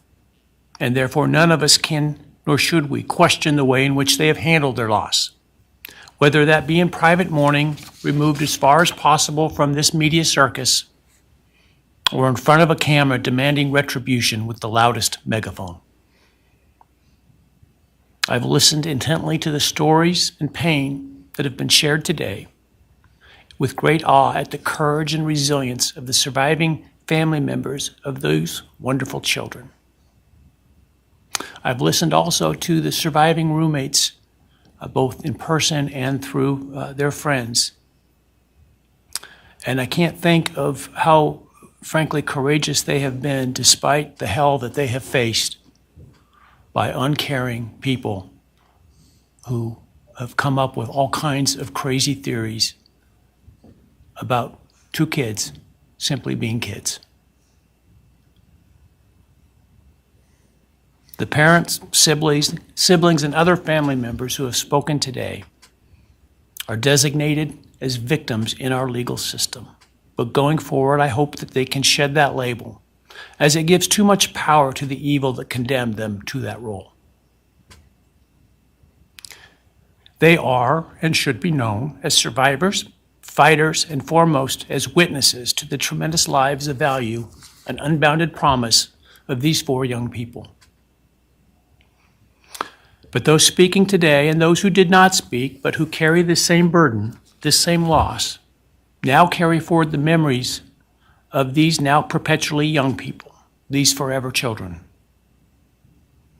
These survivors carry the responsibility of ensuring that the voices of these children, Maddie, Kaylee, Xana, and Ethan, are never forgotten, and the positive impacts that they have had on so many lives are never minimized, and that the love they shared, the light that they shined onto others, is forever celebrated. As we sit here today, this case is ending, and we are now certain who committed these unspeakable acts of evil, but we don't know, and what we may never know is why. I share the desire expressed by others to understand the why. But upon reflection, it seems to me, and this is just my own opinion, that by continuing to focus on why, we continue to give Mr. Kohberger relevance. We give him agency and we give him power. The need to know what is inherently not understandable makes us dependent upon the defendant to provide us with a reason, and that gives him the spotlight, the attention, and the power he appears to crave. Yet even if I could force him to speak, which legally I cannot, how could anyone ever be assured that what he speaks is the truth?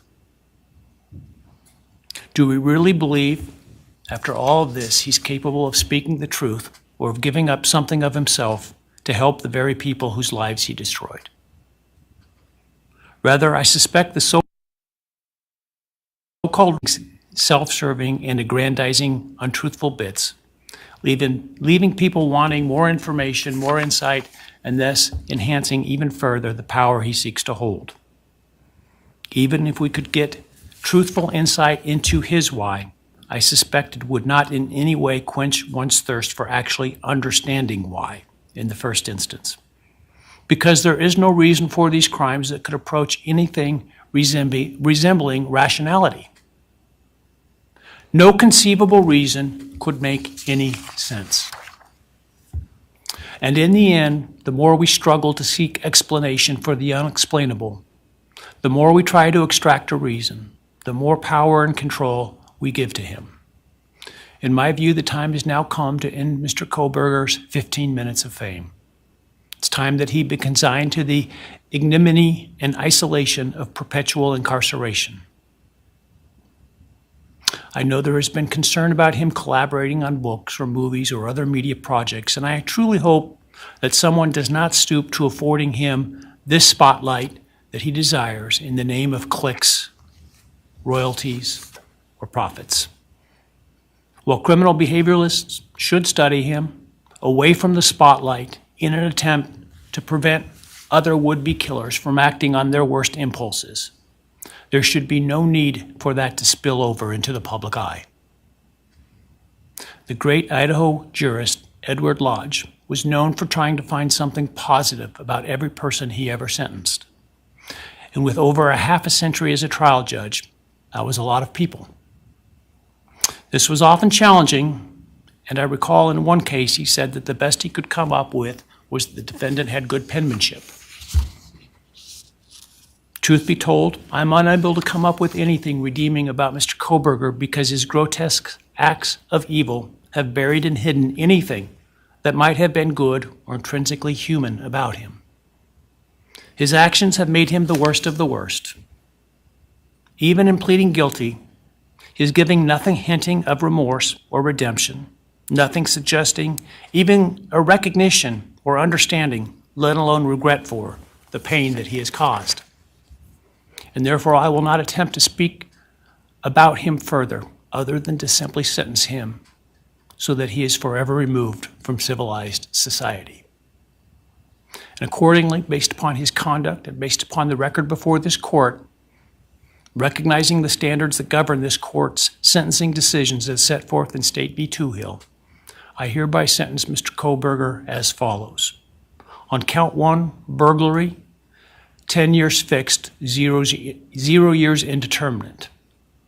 I also impose a fine of $50,000.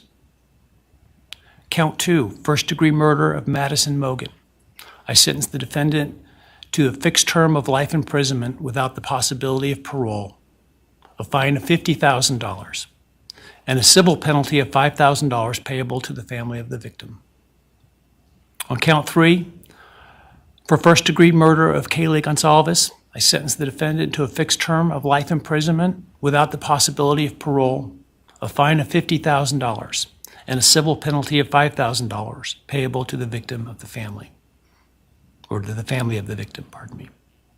On count 4, for the first-degree murder of Xana Kernodle, I sentence the defendant to a fixed term of life imprisonment without the possibility of parole, a fine of $50,000, and a civil penalty of $5,000 payable to the family of the victim. On count 5, for the first-degree murder of Ethan Chapin, I sentence the defendant to a fixed term of life imprisonment without the possibility of parole, a fine of $50,000, and a civil penalty of $5,000 payable to the family of the victim. The sentences on counts 1, 2, 3, 4, and 5 shall run consecutively to one another. Restitution will be left open for 60 days. Defendant will be required to submit a DNA sample and a right thumbprint impression to the Department of Corrections and comply with the DNA Database Act. I remand the defendant to the custody of the Idaho State Board of Corrections for to be imprisoned in an appropriate facility in execution of the sentence where he will remain until he dies. Though you have waived your right to appeal, you do have a right to file a notice of appeal, and any such appeal must be filed within 42 days of the date of the written judgment, which will be entered shortly hereafter. Though the appeal, you should be aware, may be deemed a violation of the plea agreement, and so I certainly suggest you discuss that with counsel if that is your desire. I ask the media and public present to allow the families to be escorted out first before they leave. Again, thank you to everyone for your stories today. I am strengthened by them, and I am encouraged by your humanity and strength, and God bless you. We're adjourned.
because of something happened, and I am grateful to know and have met some new family because of this awful event. But this is probably the last time we're all going to be in the same room together. Let's be real. So I can say, I love you all, and I feel your pain. And just God bless us all, you know? Just get through it. I had stuff wrote up. It was probably best I didn't read it out. Probably get kicked out of here, so. You know, I'll share one thing to you guys, not to you, with Xana. So I was working in North Dakota and came home, and Jazzy and Xana had taken our son Elijah and put him in a dress, makeup, and it was awful, you know. I was like, I don't know. She was funny. I told her she'd be in the movies and be somebody great one day like that. And now she is just above us as an angel with all the other beautiful kids. So let's hold that to our hearts, because this evil thing is not going to take nothing from us. You, man, I don't know what my limits are here, but I'm really struggling, dude. I am struggling, so I want to just be out in the woods with you just so I can teach you about loss and pain. I love God. I wouldn't take your life. That's up to him. But I guarantee you, you are weak. God, I would just give a moment, man, 5 minutes out in the woods. Oh, man. Ooh. You're going to go to hell. I know people believe in other stuff. You're evil. There's no place for you in heaven. You took our children. You are gonna suffer, man. I'm shaking because I want to reach out to you, but I hope you feel my energy, okay? Go to hell.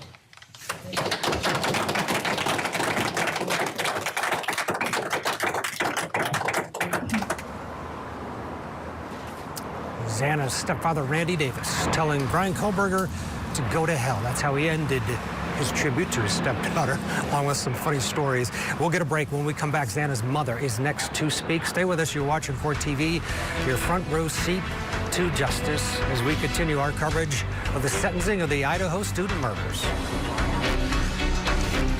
Convicted killer Bryan Kohberger will learn his fate for murdering 4 Idaho college students and come face to face with the families of his victims. The sentencing of Bryan Kohberger. Live coverage today, only on Court TV. Tonight on closing arguments, emotional victim impact statements as admitted quadruple murderer Bryan Kohberger faces sentencing. We're live from Boise with the latest. Closing arguments tonight at 8/7 Central, only on Court TV.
Welcome back to Court TV Live on our continuing coverage of the sentencing in the Idaho student murders. Inside the courthouse behind me, we have been witness to an array of emotions, anger, sadness, even some humor as the families pay tribute to their lost loved ones and address the killer face to face. The final victim impact statement will be delivered by Xana Kernodle's mother, Carol.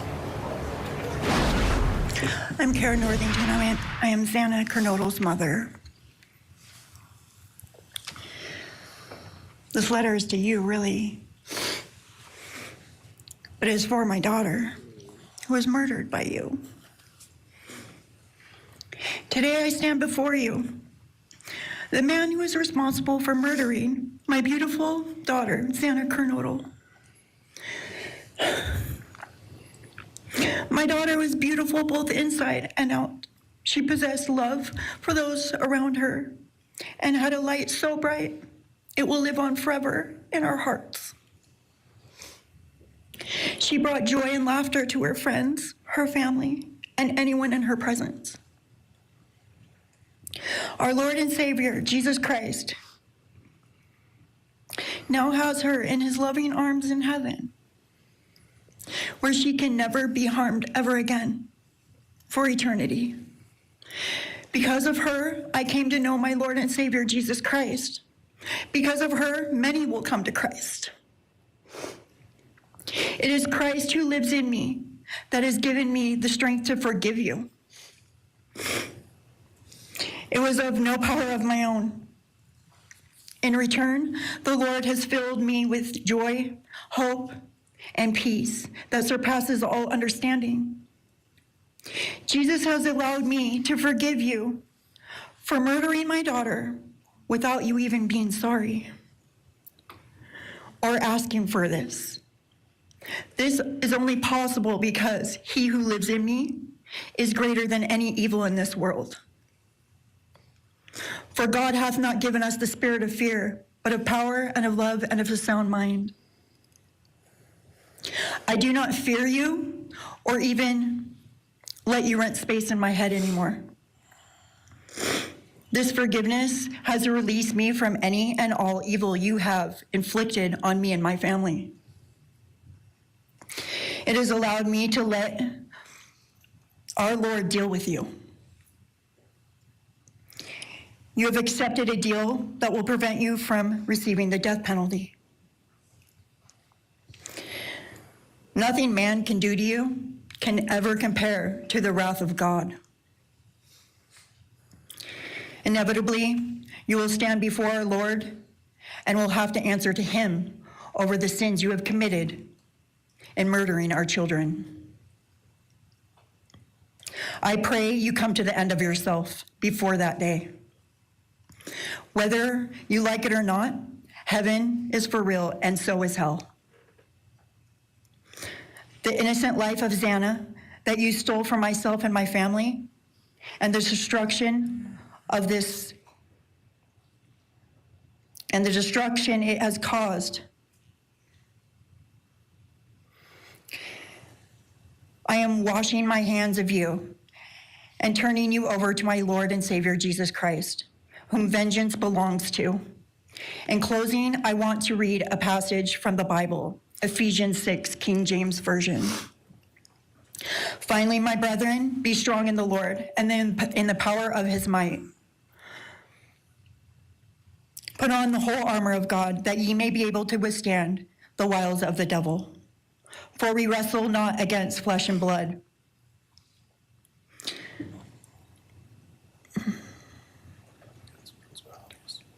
For we wrestle not against flesh and blood, but against principalities, against powers, against the rulers of the darkness of this world, against spiritual wickedness in high places.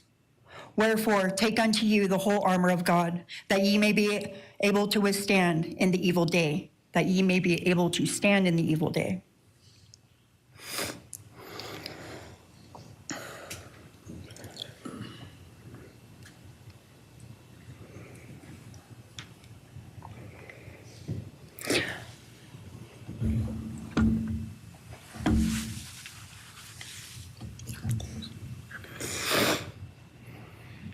I'm I'm not going to share memories of Xana or any more of the goodness of her with you because I do not want that to be in your head. I don't want it to be in your head. You don't deserve that. You don't deserve our good memories that we have. I do pray for you. I pray that you come to the end of yourself. I pray that before this life is over, that you ask our Lord and Savior in your heart and to forgive you. I do pray for that. But after today, I wash my hands of you, and you are no longer a thing. Thank you. Thank you. All right, Xana Kernodle's mother. That was the last of the victim impact statements. The big question, of course, today was, will Bryan Kohberger say anything? He didn't. He said no to that opportunity when asked by the judge. In real time, they have concluded the sentencing hearing. Matt Johnson is with us. He was inside the courtroom during the entire process, and boy, we have been feeling the emotion outside. I can only imagine what it was like inside that room. I think that it was the heaviest moment of my career covering courts. There were so many people just wailing in the gallery. There were tissue boxes running out of tissues. People were just crying profusely. And that includes not only the victim's family, but just people that wanted to be here at the courthouse. I think that there was some fellow college students that made the drive from Moscow that were behind me that were just nonstop crying. And then Bryan Kohberger's mom and sister who were crying and trying to mouth "I love you" to him. And as you said, he said that he respectfully declined and did not answer any questions. Steve Goncalves is addressing the media behind us right now in real time. We'll be watching his comments later. But when he turned that podium, what was it like inside the courtroom? It was like, here we go. You could hear everyone hold their breath. All of the bailiffs stood up. They got closer to the defense table. All of the other bailiffs in the room paid close attention, and you could just hear everybody just holding their breath as he moved that podium and the tension that was in that room and then felt with those strong words.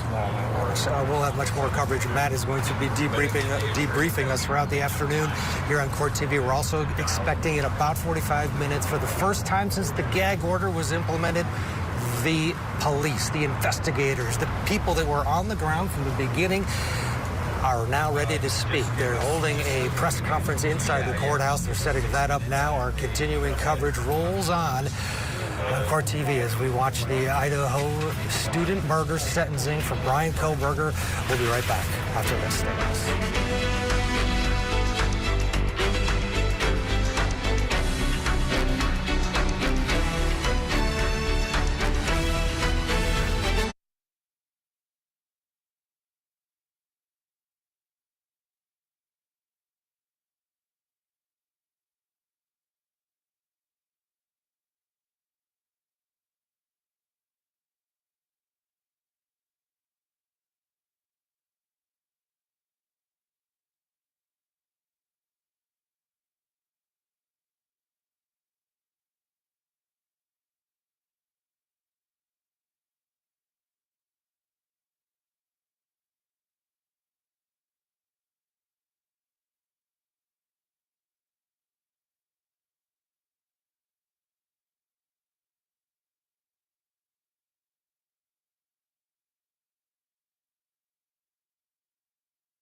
I was so frantic that morning and scared to death, not knowing what had happened. And when I made the 911 call, I couldn't even get out the words. And from then on, I don't remember a thing. It was like my brain wiped that whole memory. That was the worst day of my life. I hope that they are remembered for who they are, not what happened to them, because who they are were so beautiful, and they deserve to be remembered in the highest way.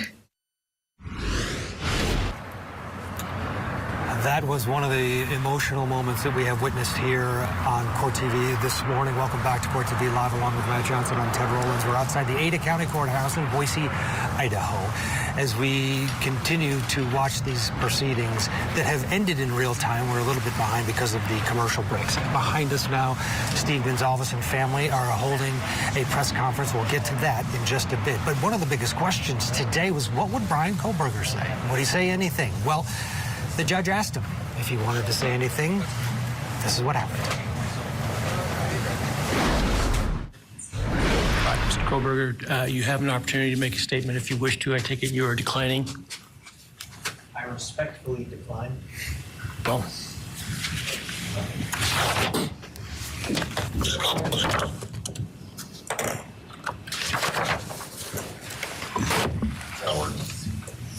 Please. All right, let me start this morning by acknowledging and thanking those that have come here today in support of their loved ones, and I appreciate your courage and your strength. And I hope that you are able to move on as best as possible. Thank counsel for the professionalism that they've exhibited throughout this case. It has been my great honor to preside in this case and to help bring, to the extent possible, some resolution and hopefully justice to this case.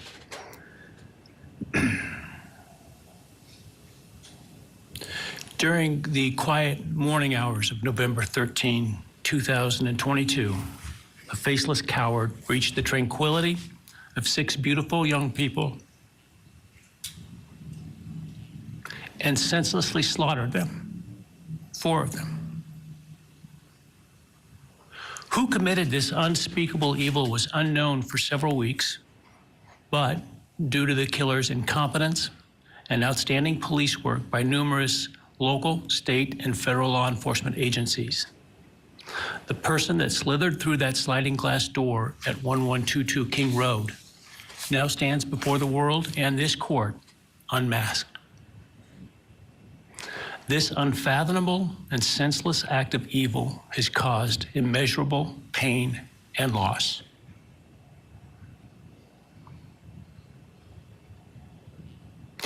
No parent should ever have to bury their child. This is the greatest tragedy that can be inflicted upon a person. Parents who took their children to college in a truck filled with moving boxes had to bring them home in hearses lined with coffins. The loss this killer inflicted was not just the death of these people's children, siblings, grandchildren, as we've heard today. It has ripped a hole in their soul, destroying a special part of their very essence. Any person who is a parent defines themselves foremost as such.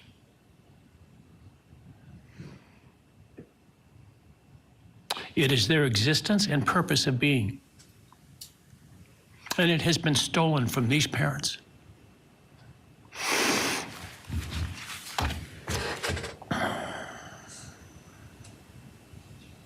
None of us have experienced the loss these victims have in the unspeakable way that they have.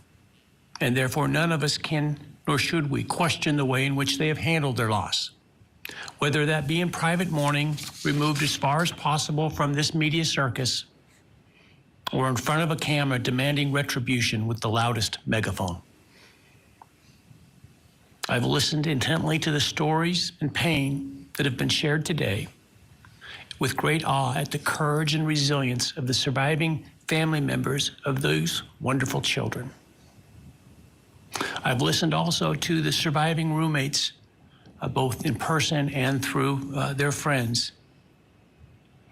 And I can't think of how, frankly, courageous they have been despite the hell that they have faced by uncaring people who have come up with all kinds of crazy theories about two kids simply being kids. The parents, siblings, and other family members who have spoken today are designated as victims in our legal system. But going forward, I hope that they can shed that label, as it gives too much power to the evil that condemned them to that role. They are and should be known as survivors, fighters, and foremost as witnesses to the tremendous lives of value and unbounded promise of these four young people. But those speaking today and those who did not speak, but who carry the same burden, this same loss, now carry forward the memories of these now perpetually young people, these forever children. These survivors carry the responsibility of ensuring that the voices of these children, Maddie, Kaylee, Xana, and Ethan, are never forgotten, and the positive impacts that they have had on so many lives are never minimized, and that the love they shared, the light that they shined onto others is forever celebrated. As we sit here today, this case is ending, and we are now certain who committed these unspeakable acts of evil, but we don't know, and what we may never know is why. I share the desire expressed by others to understand the why. But upon reflection, it seems to me, and this is just my own opinion, that by continuing to focus on why, we continue to give Mr. Kohberger relevance. We give him agency and we give him power. The need to know what is inherently not understandable makes us dependent upon the defendant to provide us with a reason, and that gives him the spotlight, the attention, and the power he appears to crave. Yet even if I could force him to speak, which legally I cannot, how could anyone ever be assured that what he speaks is the truth? Do we really believe, after all of this, he's capable of speaking the truth or of giving up something of himself to help the very people whose lives he destroyed? Rather, I suspect the so-called self-serving and aggrandizing untruthful bits, leaving people wanting more information, more insight, and thus enhancing even further the power he seeks to hold. Even if we could get truthful insight into his why, I suspect it would not in any way quench one's thirst for actually understanding why in the first instance. Because there is no reason for these crimes that could approach anything resembling rationality. No conceivable reason could make any sense. And in the end, the more we struggle to seek explanation for the unexplainable, the more we try to extract a reason, the more power and control we give to him. In my view, the time has now come to end Mr. Kohberger's 15 minutes of fame. It's time that he be consigned to the ignominy and isolation of perpetual incarceration. I know there has been concern about him collaborating on books or movies or other media projects, and I truly hope that someone does not stoop to affording him this spotlight that he desires in the name of clicks, royalties, or profits. While criminal behavioralists should study him away from the spotlight in an attempt to prevent other would-be killers from acting on their worst impulses, there should be no need for that to spill over into the public eye. The great Idaho jurist Edward Lodge was known for trying to find something positive about every person he ever sentenced. And with over a half a century as a trial judge, that was a lot of people. This was often challenging, And I recall in one case he said that the best he could come up with was the defendant had good penmanship. Truth be told, I'm unable to come up with anything redeeming about Mr. Kohberger because his grotesque acts of evil have buried and hidden anything that might have been good or intrinsically human about him. His actions have made him the worst of the worst. Even in pleading guilty, he is giving nothing hinting of remorse or redemption, nothing suggesting even a recognition or understanding, let alone regret for the pain that he has caused. And therefore, I will not attempt to speak about him further, other than to simply sentence him so that he is forever removed from civilized society. And accordingly, based upon his conduct and based upon the record before this court, recognizing the standards that govern this court's sentencing decisions as set forth in State v. Toohill, I hereby sentence Mr. Kohberger as follows. On count 1, burglary, 10 years fixed, 0 years indeterminate. I also impose a fine of $50,000. Count 2, first-degree murder of Madison Mogen. I sentence the defendant to a fixed term of life imprisonment without the possibility of parole, a fine of $50,000, and a civil penalty of $5,000 payable to the family of the victim. On count 3, for first-degree murder of Kaylee Goncalves, I sentence the defendant to a fixed term of life imprisonment without the possibility of parole, a fine of $50,000, and a civil penalty of $5,000 payable to the victim of the family, or to the family of the victim, pardon me.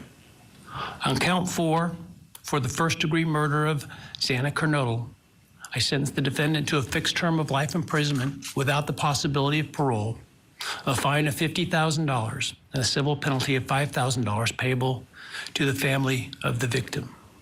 On count 5, for the first-degree murder of Ethan Chapin, I sentence the defendant to a fixed term of life imprisonment without the possibility of parole, a fine of $50,000, and a civil penalty of $5,000 payable to the family of the victim.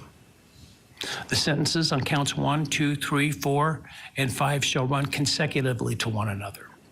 Restitution will be left open for 60 days. Defendant will be required to submit a DNA sample and a right thumbprint impression to the Department of Corrections and comply with the DNA Database Act. I remand the defendant to the custody of the Idaho State Board of Corrections for to be imprisoned in an appropriate facility in execution of the sentence where he will remain until he dies. Though you've waived your right to appeal, you do have a right to file a notice of appeal.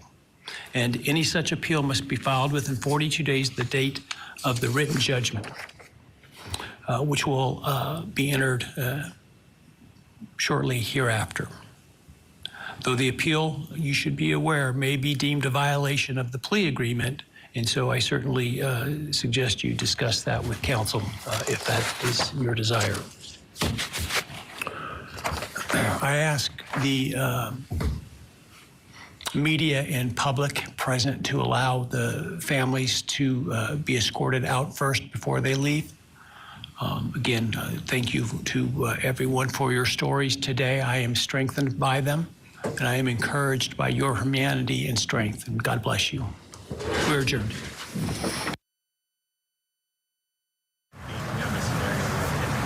There was the Honorable Stephen Hippler, the presiding judge in the case against Bryan Kohberger, and he had words for this defendant as well. It has been a long, emotional day. Matt Johnson, along with us as we continue to cover the sentencing of the Idaho student murders. And Matt, take us back to, you were in the courtroom, that moment where we're all waiting. Will he say something? Will Bryan Kohberger have anything to say? Take us through it. That was another moment where the courtroom got completely quiet. I'm in the gallery seated right behind Bryan Kohberger's mother and sister. They're wiping away tears. They're also leaning in, trying to see what he's going to say, because that's the big question, you know. What was the motive behind this murder? How did you plan it? And who was the intended target, or were they all the intended target? We still don't have these answers, right? So you had Bryan Kohberger with the opportunity, with the allocution, and he just said simply, I respectfully decline to comment, and you had people in the gallery just make an audible ugh noise, and then you had the family members and others that were shaking their heads, visibly angry, including the Goncalves family, Kaylee's family, because that was right after the sister's victim impact statement, where she listed a lot of the questions that we all have. You know, where is the murder weapon? Did you do any other crimes while you were there? These are just off the top of my head. She had a long laundry list. And it was interesting that was picked up by our producer extraordinaire, Brian. It was as if she was reading his little questionnaire that he had created when he was a grad student. Right. He wanted killers to answer these questions. What did it feel? And she turned it around on him. She turned it around, but what stood out was, what were the last words of my sister, and what was the second weapon you used on her? So that is new information that we hadn't heard before, that maybe there was a second weapon. Actually, and again, we're waiting for the documents to be released in this case. That'll be a slower process as the gag order has been lifted, but the families could talk. The dissemination order is over. Judge Hippler said he hopes that Bryan Kohberger's story isn't told. He wants, in his words, for him to go away into the life of solitude in prison. We'll get a break here. We're waiting now for the law enforcement angle. Think about this case. What law enforcement went through from discovering those 4 bodies, and then the weeks of no arrest, what they were going through, the pressure, all of it. The gag order has silenced them for the past 2 years. Well, that silence is over, and they are scheduling a news conference. Right there, you see the podium there. We're going to go into it. We're going to hear from their perspective what this journey has been like. That's still ahead as we continue to cover the sentencing in the Idaho student murders on Court TV. Tonight on Closing Arguments, emotional victim impact statements as admitted quadruple murderer Bryan Kohberger faces sentencing. We're live from Boise with the latest. Closing Arguments, tonight at 8, 7 Central, only on Court TV. Friday night, the WNBA is on Ion. The Mercury try to contain the Liberty. Then the Wings fly into battle against the Valkyries. Coverage begins Friday night at 7. Find Ion wherever you watch. Ion, it's on.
Welcome back to our continuing coverage of the sentencing and the Idaho student murders.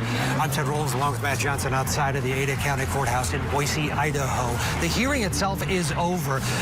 Now the parties are speaking. We've heard from family members. It's time to go back inside the courthouse where they have set up a press conference with law enforcement and prosecutors. Let's go in and listen.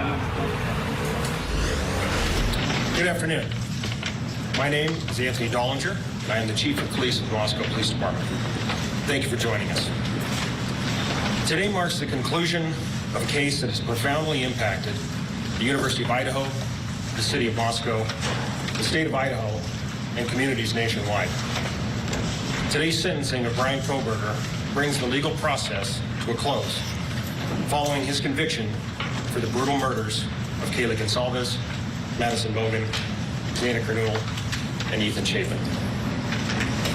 While this marks the end of a long and challenging journey through the criminal justice system, we acknowledge that for the families, friends, and loved ones of these four young people, the grief does not end, because the losses are permanent and the pain remains. We want to express our deepest gratitude for their strength and resilience during this challenging time. We will honor their loved ones' memories and reaffirm our commitment to ensuring their lives are not forgotten. This investigation, one of the most complex and high-profile cases in our state's history, was made possible by an extraordinary level of collaboration. From local and state police officers to federal agents and analysts, as well as prosecutors, forensics teams, and technical experts. It also took immense courage, patience, and resilience from a grieving community whose role was invaluable.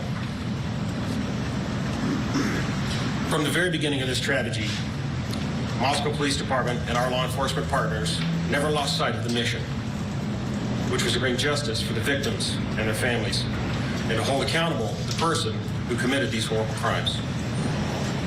Despite the complexity of this case, our team never wavered. They never gave up, and we completed the mission. During this investigation, I was fortunate to witness the level of professionalism, expertise, drive, and passion that each member of the investigative team brought to the overall effort. And it was truly awe-inspiring. To all who came to our aid and assisted in this immense undertaking, I cannot express my gratitude enough. We are forever thankful. And I would be remiss if I did not thank the amazing communities of Moscow and the University of Idaho. For weeks on end during this investigation, the support you provided to our team was greatly appreciated. The numerous phone calls, letters, and seemingly endless stream of food helped keep our spirits high and encouraged us to press on. Today, we want to provide an opportunity to hear from the key agencies involved in the investigation, prosecution, and overall response to this case. Each agency played a vital role in pursuit of truth and accountability. Further remarks will be provided by the LATAH County Prosecutor's Office, followed by the Idaho State Police, the Federal Bureau of Investigation, and the Office of the Attorney General. Each speaker will provide brief comments, followed by a limited Q&A session. With that, I'd like to introduce LATAH County Prosecutor Bill Thompson, representing the LATAH County Prosecutor's Office. Thank you, Anthony. Welcome, everybody. It's been a long time since we've been able to stand in the same room together. You have to listen to me talk. I'm sorry. First off, I want to thank the folks here in Ada County. I can tell you I would much prefer to be in LATAH County right now and be able to talk to the people most directly impacted by this. But Ada County has been a phenomenal support and protector for the integrity of this case, and I just want to send that shout out right now. So today, you are all, I think, listening in, either in person or with the live stream. We have reached the conclusion of the judicial process, and we believe we've achieved accountability and finality and certainty for everyone who has suffered from this, so we can try to move on. As you are aware, Mr. Kohberger pleaded guilty to all 5 counts of the indictment. He pleaded guilty as charged. There was no plea bargain to change charges, drop charges. He pleaded guilty straight up, and he admitted under oath to Judge Hippler that the allegations are true. He has also received a life and death sentence, and that he is going into the Department of Corrections custody, and he will remain there until he dies. And our communities are protected from him. Our communities are safe from him. And we have finality and conclusion, not just for the families, but for everyone who suffered because of this. Chief Dollinger talked about the extraordinary teamwork on this case. And I can tell you that Ashley Jennings, my senior deputy, and I, we were with the investigators from day one. We worked as a team beyond any team that I've seen in my almost 33 years as a LATAH County prosecutor and 45 years as an attorney in Idaho. This level of collaboration is indescribably phenomenal. And in this room, we have representatives of the FBI, and here, of course, Special Agent Grover. We have representatives from the Idaho State Police. We have representatives from the Moscow Police Department. We have representatives from the Office of the Idaho Attorney General. I can tell you, I will be forever grateful for the assistance that Jeff Nye, the head of the criminal division, and his deputy attorneys general, Leander and Maddie, standing beside him, offered to us. I don't know that we would have been able to reach the conclusion that we have today as successfully without their brilliant and dedicated work. And they too have lived this case from the get-go.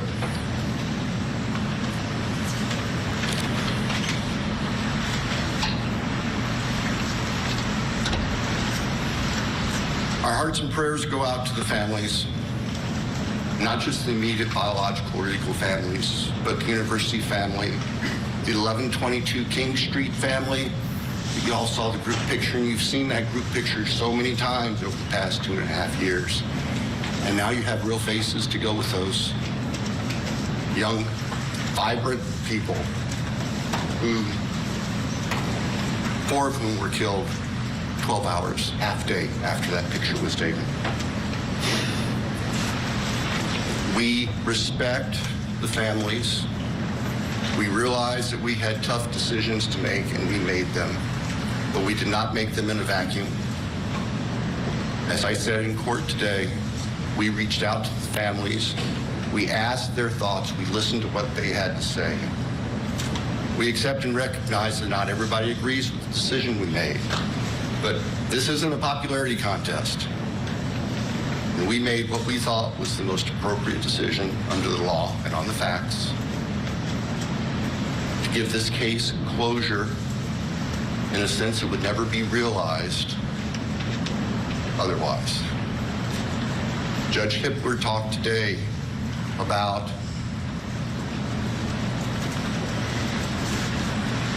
the fallacy of expecting that there would be some miraculous coming clean and disclosure from the defendant.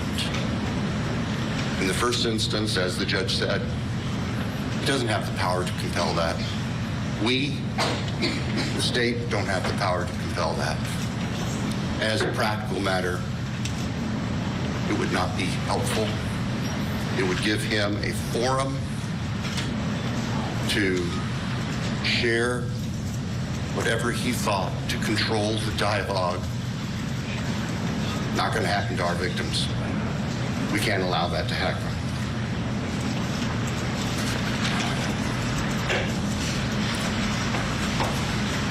So, say this with caution. I look forward to your questions. I will be perfectly honest with you. I will answer them as best I can. If I can't tell you the answer to something, I'll tell you that. And I ask for your assistance and your respect as we walk through that, because there are still people who are suffering, and I'm not going to victimize families. I'm not going to victimize the deceased again. And I'll just tell you that if we get those sorts of questions.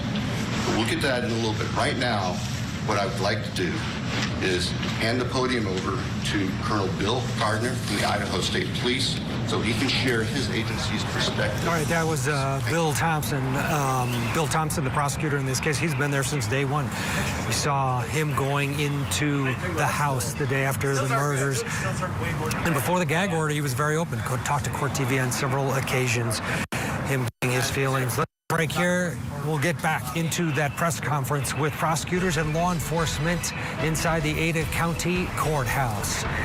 For Bryan Kohberger, it's over. It's on now to a life in prison without the possibility of paroles, as his victim families try to move on with their lives with the loss of their loved ones. Stay with us. You're watching Court TV, your front row seat to justice.